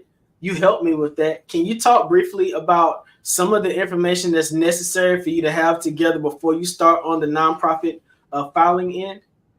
Yeah, you need to come up with, of course, a business name that nobody else is using. So you have to check with that state to make sure nobody has that name. And then, of course, you need to incorporate within the guidelines of the state that you are in. Very important. You have to have an odd number board, 3 or more people as an odd number board. As you go to your 501 status, the IRS want to make sure those board members are not related and that your board is not stacked in a family interest.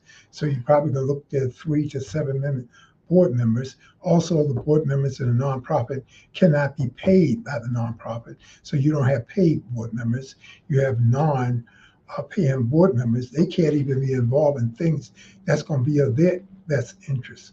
So those are the kind of things that kind of get you going for a nonprofit, because remember, you're putting together that enterprise for a cause. And so your efforts, your monies is to take care of the cause. Doesn't mean you can't get any money. It just means you can't take all the money. It doesn't mean you can't get any money. It just means you can't take all the money. I love the way you put that. Because the mismanagement of nonprofit funds can really get you in a lot of trouble, right?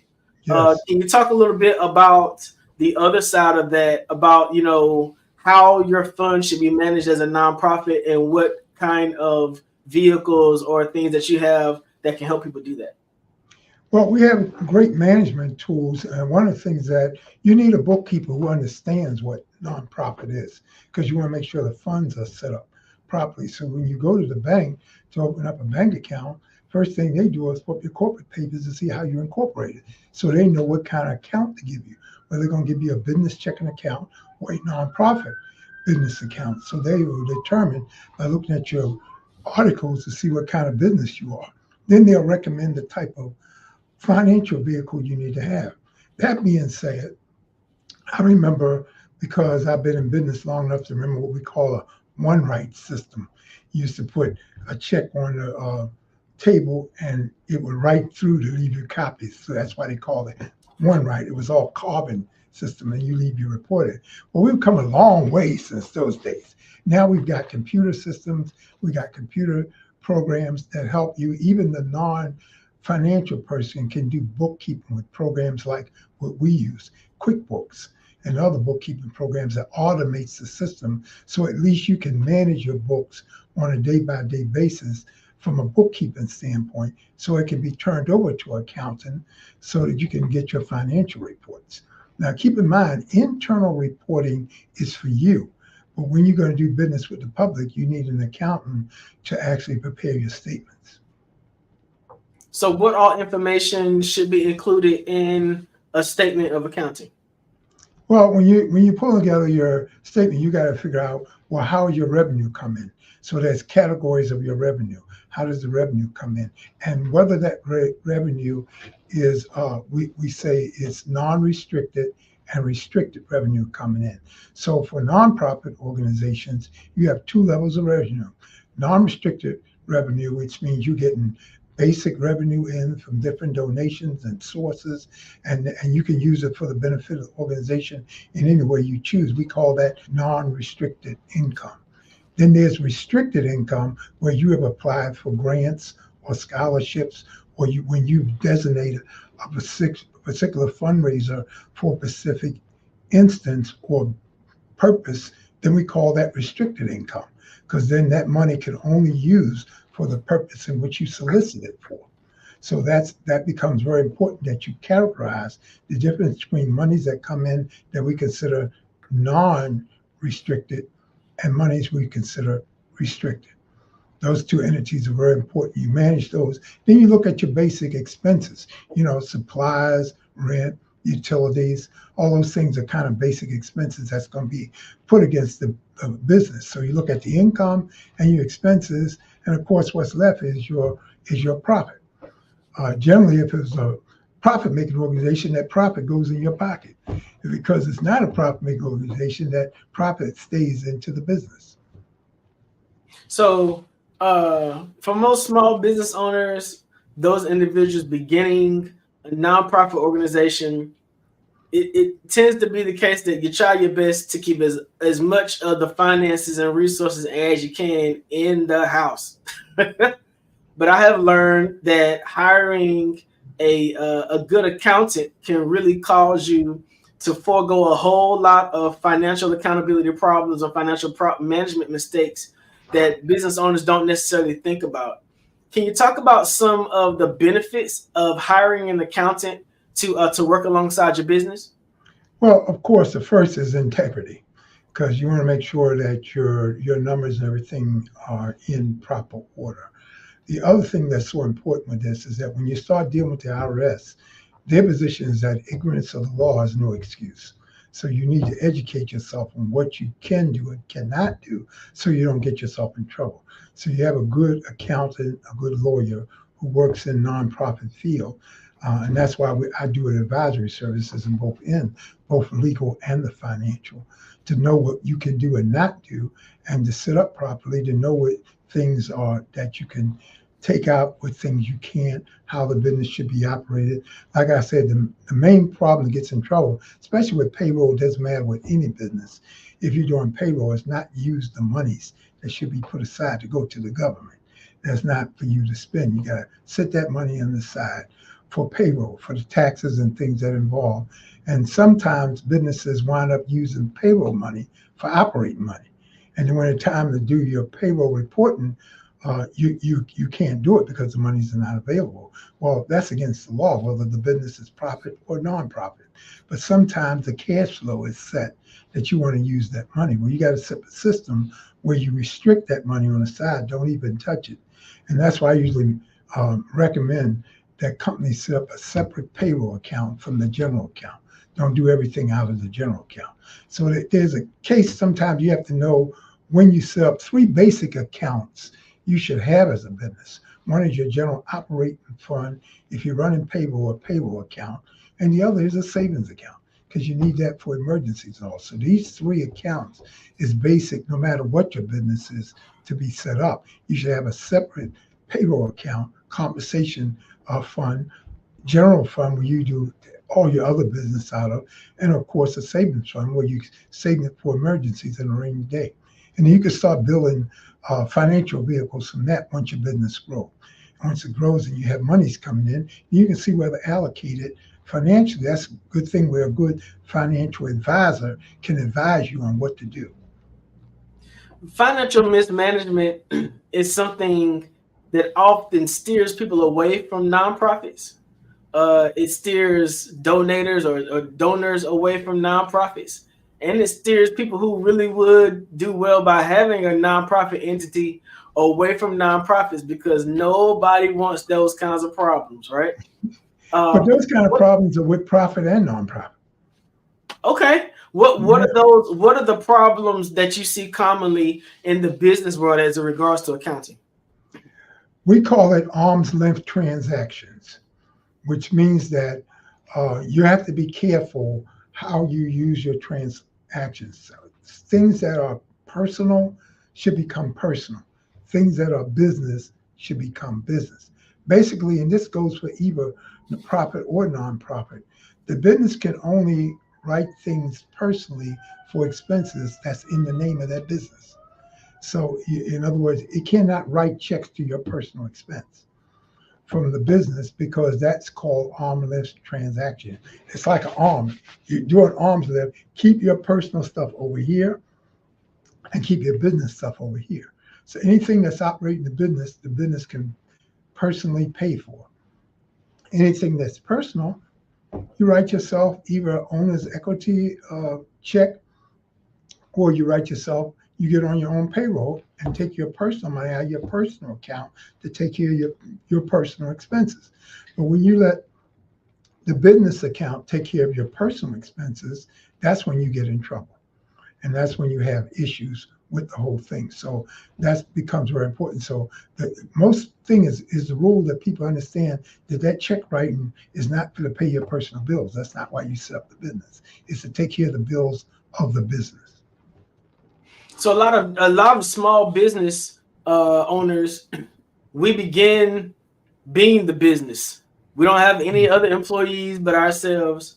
So are you suggesting that we should have a payroll account in addition to the regular operating account so we can pay ourselves to that kind of service, rather than, I remember my mom and dad, we had household situations happening sometimes. We had business situations sometimes. Sometimes the household has to take care of the business. Sometimes the business has to take care of the house. How do you suggest that a business owner get out of the habit of mixing their financials that way so that they can really be solvent and accountable financially? Well, it can be hard without any financial experience, but what you gave is what 90% of businesses go through. Small businesses having to juggle between. So we set up things like this. There are things you put in the business to start. We call that owner's equity. So as you keep track of that owner's equity that comes in. So we set up the accounting. We say, okay, you're going to begin your business with $5,000 that you personally put into your money. So we call that owner's equity. Then as you start making money, the money that comes in is considered income. And then the money that's spent is considered expense. We look at the income and expense as what operates the business, but you had to have some equity in the business, whether it was a building, whether it was a house, whether you use your home office house or your own personal money to get it started. You have to put your money in as called owner's equity. Then when you need to draw money out, you draw it out by drawing what we call an owner's draw. You got to write a check for yourself. Let's say you got to pay your own mortgage now. You put a lot of money in the business, and now you need to draw money out to pay your mortgage. Well, when you write that money out, it's called owner's draw. So you're actually writing out money against the equity that you put in. So you're not affecting your business. You just need to draw it out. So that's called owner's draw. Now, so owner's equity, you put money in. Owner's draw, you pull money out until you establish a payroll. Once it grows enough to establish a payroll, you put yourself on either a 1099 where you're a contractor with your business, or the payroll where you're taking out taxes because you have more than 2 or 3 employees that you can set up a payroll. It sounds like being a small business owner takes a lot of discipline, because when tense moments of financial distress or duress come up, it seems like it could be very easy to mess around and swipe the wrong card. Yes. If tax season just ended, we're into another tax year. What should a small business owner or a nonprofit owner do to sort of align themselves now so they don't have to deal with those pitfalls come next year? First thing you have to do is get yourself educated. The IRS website has free videos. They have free information or bulletins that you can go to educate yourself. You got to be educated on what you're doing. Just like you did the research to start the business, you need to do research to manage the business. So you need to get educated on what your industry is all about. These discipline things I'm talking about and doing are something that you have to do. Now, for a nonprofit, most of this is disciplined by a board. If you set up a right board, things are not done unless the approval of the board. The board's got to sign off on what you spend, on how you operate. That's also the difference in a nonprofit organization versus a regular business, because you don't have that much control from the board over your personal business as you do from a nonprofit. Nonprofit is board oriented. So in addition to accounting, I know that you also do professional leadership development. Right. And you're talking about board designations now. And what I found a lot of times with some people that I know, younger people don't have as much experience. They've heard about the benefits of having a nonprofit. They're not as educated. And so they go about trying to develop a board by asking their friends and family members to be on the board. And then a lot of them come to me for consultation for business. And I'm like, which one are you going to develop? Are you going to spend your time developing your business? Or are you going to spend your time developing your board? Because it is just futile trying to develop both at the same time. That's true. You're right. What are some good aspects to look for in a person that a new nonprofit is considering as a board member? Well, you said when a new nonprofit is considered board, you want somebody who has expertise. Usually you are looking for people that you're already in relationship with. If you're doing a nonprofit, you already decided you're going to pull some people who are interested in the cause that you're going to do. And so you look for some people, not just necessarily friends, but people you can put on the board that technically, and I hate to say this, that you can pull from their expertise as free advice. Because of course, if they're a board member, they're going to give you advice and help you with expertise, where if you went to them personally, you have to pay them for a consultant fee. So you want to get people who are knowledgeable. That way, if they're knowledgeable on their board, they can give you free advice and help out. So you got to be savvy. You want to look for board members who have the ability to add some value to your business. If they're not adding value, what's the purpose? Like you said, just getting a friend, pulling together your wife and your son and your daughter, that's not helping you. You need to find some people who are willing to work with you, and that would be a part of your board, because you want to be able to pull from them. You're picking board members because they have some value that you need to pull from. This is value that you don't have to pay for. So with 50 years plus of experience in your career field, it's got to be a good thing to look back on the legacy of what you've done to build your business. What are some of the accomplishments that you've done that keeps you moving forward with your legacy? Well, I try to stay innovative, and that's very important. I try to stay ahead of my industry. I try to get all the tools to make it interesting. For instance, 20 years ago, I had 20 employees because we had to travel all over the country and do things. Today, I don't need that many employees because everything is computerized. I can have meetings like this where I'm Zooming, where I used to have to fly to a place, get a rental car, go to a meeting, be in the hotel. That's as much as 10 years ago. That's the only way I got around to do board meetings. Now I do board meetings online.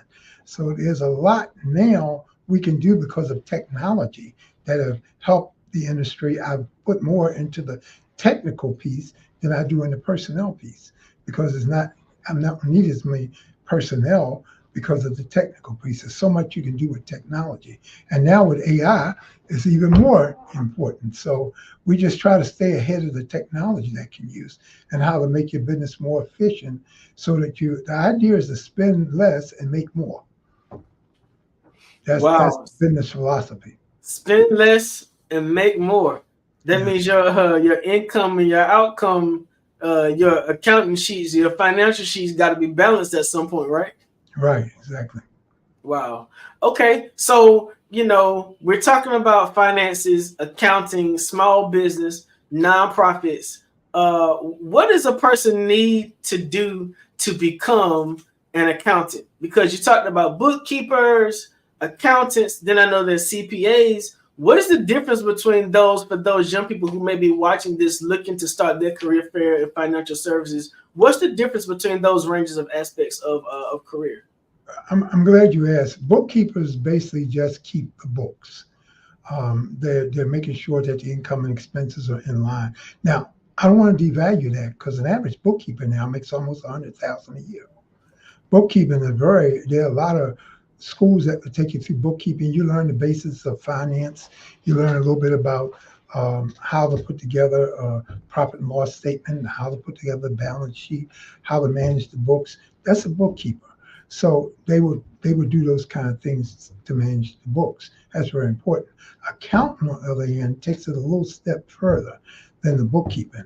And of course, they put it in accounting form. What an accountant is looking at is putting things in what we call GAAP form, generally accepted accounting principles. So there's much more than the bookkeeper who just throwing together numbers on a sheet, may make an Excel spreadsheet. The accountant has got to put it together into a better form. In the legal industry, for instance, you would have a lawyer, which is like a CPA. Certified public accountant is one who's become very certified at the top of their chart, just like a lawyer would be. And so they're able to do much more, and they're accountable for much more. And of course, the letters they produce on the financials determine how much they make. So we go through those three levels in finance: bookkeepers, accountants, and then CPAs. So we do the same thing there with lawyers, and you would have people who become people who just work with lawyers and do things like that. Same thing with bookkeepers, just work for the companies, and they're putting together numbers for the company for internal records. That's what you need a bookkeeper for. The better you have the internal records, the less money you're going to spend for the accountant. Because if the accountant has to do your bookkeeping, they're going to charge you by the hour and charge you for doing stuff that you should have already had done yourself. So years ago, when you give an accountant a whole box full of papers and figures and receipts, well, now you're asking him to be your bookkeeper. And so he's going to charge you, because all he's going to do is hire a bookkeeper and charge you that revenue to put together bookkeeping, because his job is accounting and not bookkeeping. So the bookkeeper gets what we call the trash work done, put everything together in some decent form, so that by the time you give it to the accountant, you can pay less to the accountant because he doesn't have to do labor. Wow. What things did you have to do to make transition during the pandemic? I know that a lot of times during the pandemic, a lot of businesses decreased their workflows. They decreased their human asset, their pretty much their personnel. Did what happened during the pandemic affect you and your business? It affected me in a very positive note, because, for instance, I've been trying to get a lot of businesses that I have as clients to automate, and they were slow in coming off their desktop and putting stuff in the cloud. People had this scary thing about the cloud. Well, when the pandemic hit, they were forced to go to the cloud. So, which increased my business because my business was already cloud-based with my accounting. So when I linked them up, they could do things from home. They don't have to get to the office to do it. You don't have to deal with people. And they were more inept to get with programs that were cloud-based. And then I can manage them from the cloud. And then found out we can do business meetings on tools like Zoom and StreamYard and others. So it just increased my value with them. And they wound up, why didn't I do this years ago? Because you didn't see the need, or you saw the need to get to the office and then to fly me in, take me places. So I didn't have to do all those things then. Dr. Goff, you celebrated a milestone birthday not long ago. What did you start counting on? Did you all have, like, I know when I was in school, we had TI-85s. They don't even have those anymore, I don't think. What was it that you started counting on, and how has the difference? Say it again. Adding machines. Adding machine. Tick-tock add machine and pulling the lever down. But before that, I came along as a younger man with pencil and paper. Wow. We had to look at the paper and add the numbers up in our head. So we look at a paper. A good accountant was good at numbers. So you look at the paper and you can look down the line and you just add the numbers up. I was like a lot of old accountants. When we went to the ad machine, they didn't even want to deal with the paper on the ad machine. They were so used to doing it here, but then people got used to doing mechanical ad machines. And when the calculator came along, there were a lot of accountants that didn't even want to trust the calculator. They were still on the ad machine. So we went from all of those things to go from pen and paper, ad machines, calculators, and now we go through all kinds of things to get things going. I remember you told me one day about how you had one of the first computers in your area. How it took up like a whole lot of space in your office space. What was that like, getting a brand new computer back then compared to our little laptops and desktop things that we use now? Well, in my office, we were deciding between, and you find this interesting, Xerox had a typewriter that self-correct, and this is back in 1985. They had a self-correcting typewriter, so you had to keep wasting paper to take stuff out and do whiteout. The typewriter was kind of like almost like a computerized typewriter. It had a little screen on the side, and a WYSIWYG screen they called it, and it hooked to the side, but it was monochrome, hooked to the side of the typewriter, and you could look at the screen and type, and of course you could correct yourself from the screen instead of putting it on the paper. Well, that machine back then was like a $5,000-$6,000 investment in 1985. Typewriter? Typewriter. So the computers were just coming out, big monochrome computers, IBM. They had two large floppy drives. They were You talking about monochrome with the white cursor or the green one? The green one, green cursor with the two 5 1/4 floppy drives. One was an operating disk, the other was a data disk. And you put that in the machine and you work from there. Those machines initially were like $5,000 to $8,000. I paid $7,000 for one at a card shop. This card shop was selling those computers. I mean, actual greeting cards. They were selling those things. And this is back in 1985. I still remember it. And a greeting card company sold you a computer. Yeah. and we were trying to decide whether to get the typewriter or the computer. The problem with the computer is that, of course, software wasn't developed yet. So you had to learn how to use computer language, Alpha and all, to try to create your own. We were using BASIC back then. Were you using MS-DOS? No, not DOS hadn't even created yet. It was BASIC. It was BASIC. We were using BASIC. And we had to try to figure out how to pull together. Access wasn't even created. Excel wasn't created. I remember the first spreadsheets with Lotus. We were trying to do Lotus. So Lotus 1, 2, 3. I remember that. Right. Lotus 1, 2, 3. You're too young to remember that. I remember PFS First Choice. Wow. Yep. My parents always made sure that we had a computer in the house as I was growing up because they saw the importance of technology. And that's always something I remembered I remember playing golf on the computer by hitting the space bar. Yep, that's right. That's right. You played a golf game with space. Yeah, you way back. And I remember the CompuServe computers. Yep. Yes, sir. But so where do you see accounting going now with AI? Do you think that the profession is going to phase itself out because now we can use more computers and technology? Or do you think there'll still be those professionals in that area, that career field, that will still be necessary for business? When people ask about what they should go into now, I said two things. First of all, I don't see it fading itself out. But you got to remember, with all this technology coming along, we need people who are going to service that technology. So you need to be going into engineering and think. These things are eliminating jobs for users, but creating jobs for technicians. So you got those two things involved. What the technology is doing is making the uses of technology easier. Just like any automation, we got factory automation, things that's going to technology on building cars or doing factory things. Machines have taken over to do things. You don't need as many personnel to do stuff, but somebody still needs to fix those machines. Has everybody thought about the technicians need to be done now, not the users. Forget the users, let's move to the technician.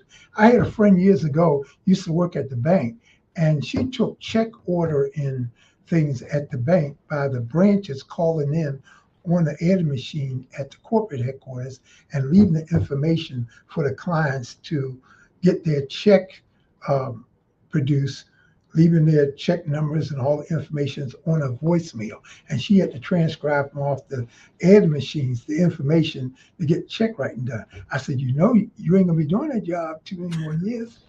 I said, the technology is changing. They were using a voice voice answer machines then.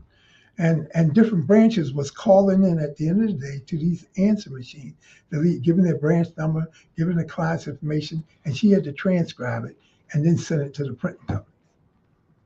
Well, that's a whole lot of work. It was, but that's how work was done then. Wow. I mean, what could you do? It wasn't automated.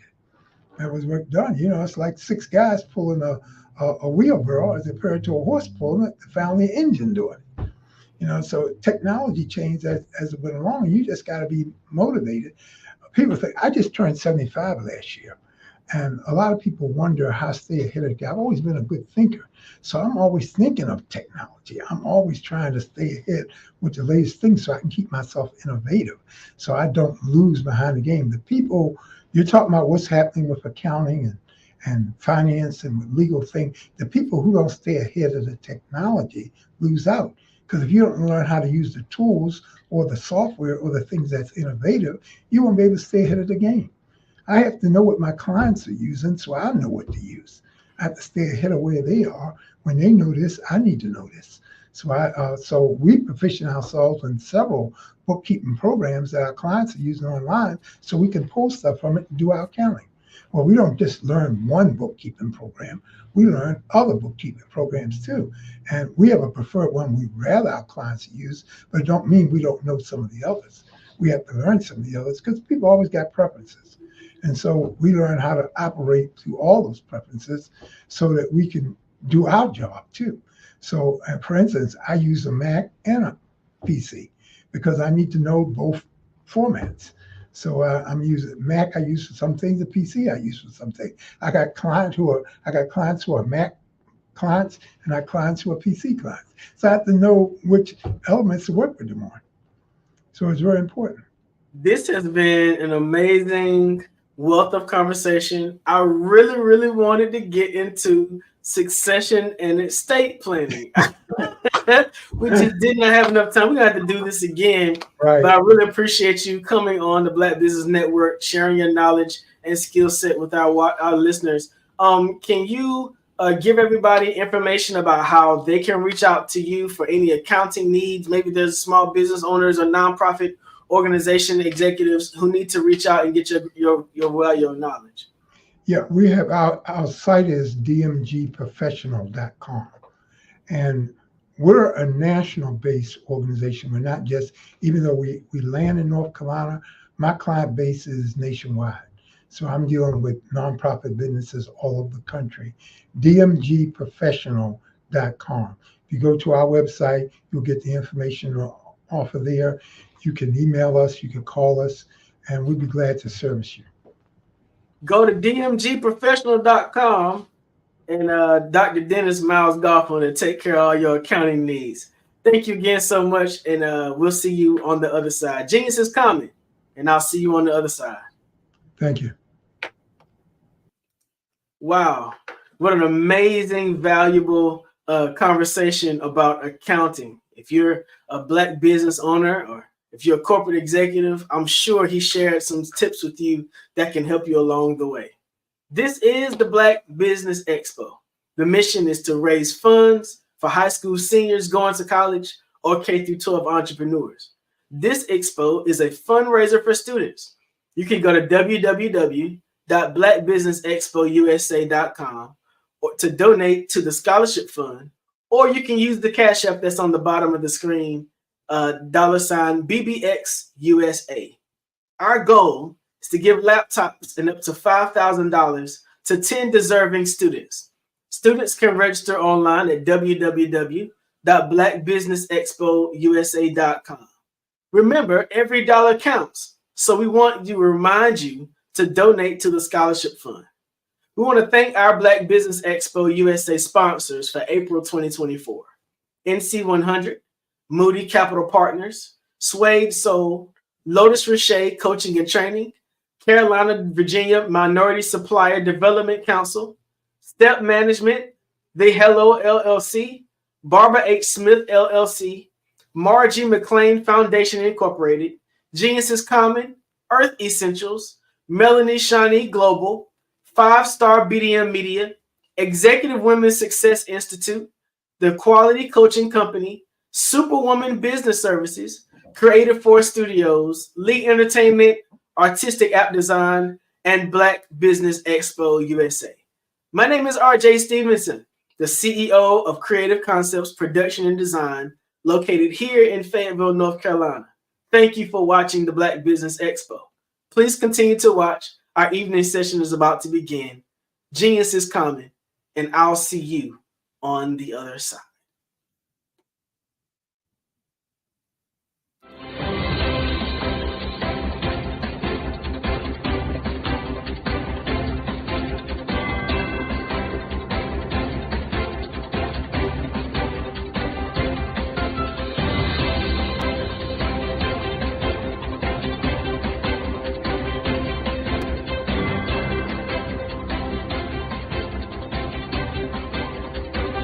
Hello, I am Dr. Eric Kelly III, the visionary strategist and founder of the Black Business Olympics. I invite you to showcase your Black-owned businesses on the Black Business Network global stage. The Black Business Olympics is a global Black Business Network platform that propels Black-owned businesses into the international spotlight. By showcasing your business on the Black Business Olympics platform, you can reach a worldwide audience of potential customers, partners, and investors. You can also establish yourself as a thought leader and expert in your field, attract lucrative partnerships, and more speaking engagements. In addition, the Black Business Olympics platform provides a valuable opportunity to connect and collaborate with like-minded entrepreneurs and business professionals from around the world. This can lead to new business opportunities, ideas, and relationships. Finally, by sharing your story and expertise on the Black Business Olympics platform, you can inspire and empower others. This is a powerful way to make a positive impact on the world and leave a lasting legacy. If you are a Black-owned business owner, I encourage you to seize the opportunity to showcase your business on the Black Business Olympics platform. It is a once-in-a-lifetime opportunity to make an indelible mark on the world. Be one of the 1,000 visionary entrepreneurs who are changing students' lives, shaping industries, and leaving an unforgettable legacy for their families. Unleash your voice on our global stage and watch your business thrive. Black Business Olympics is one of the largest black business showcases in the history of black business in the world. Yes, the entire world. Just give me a call today at 919-308-9090.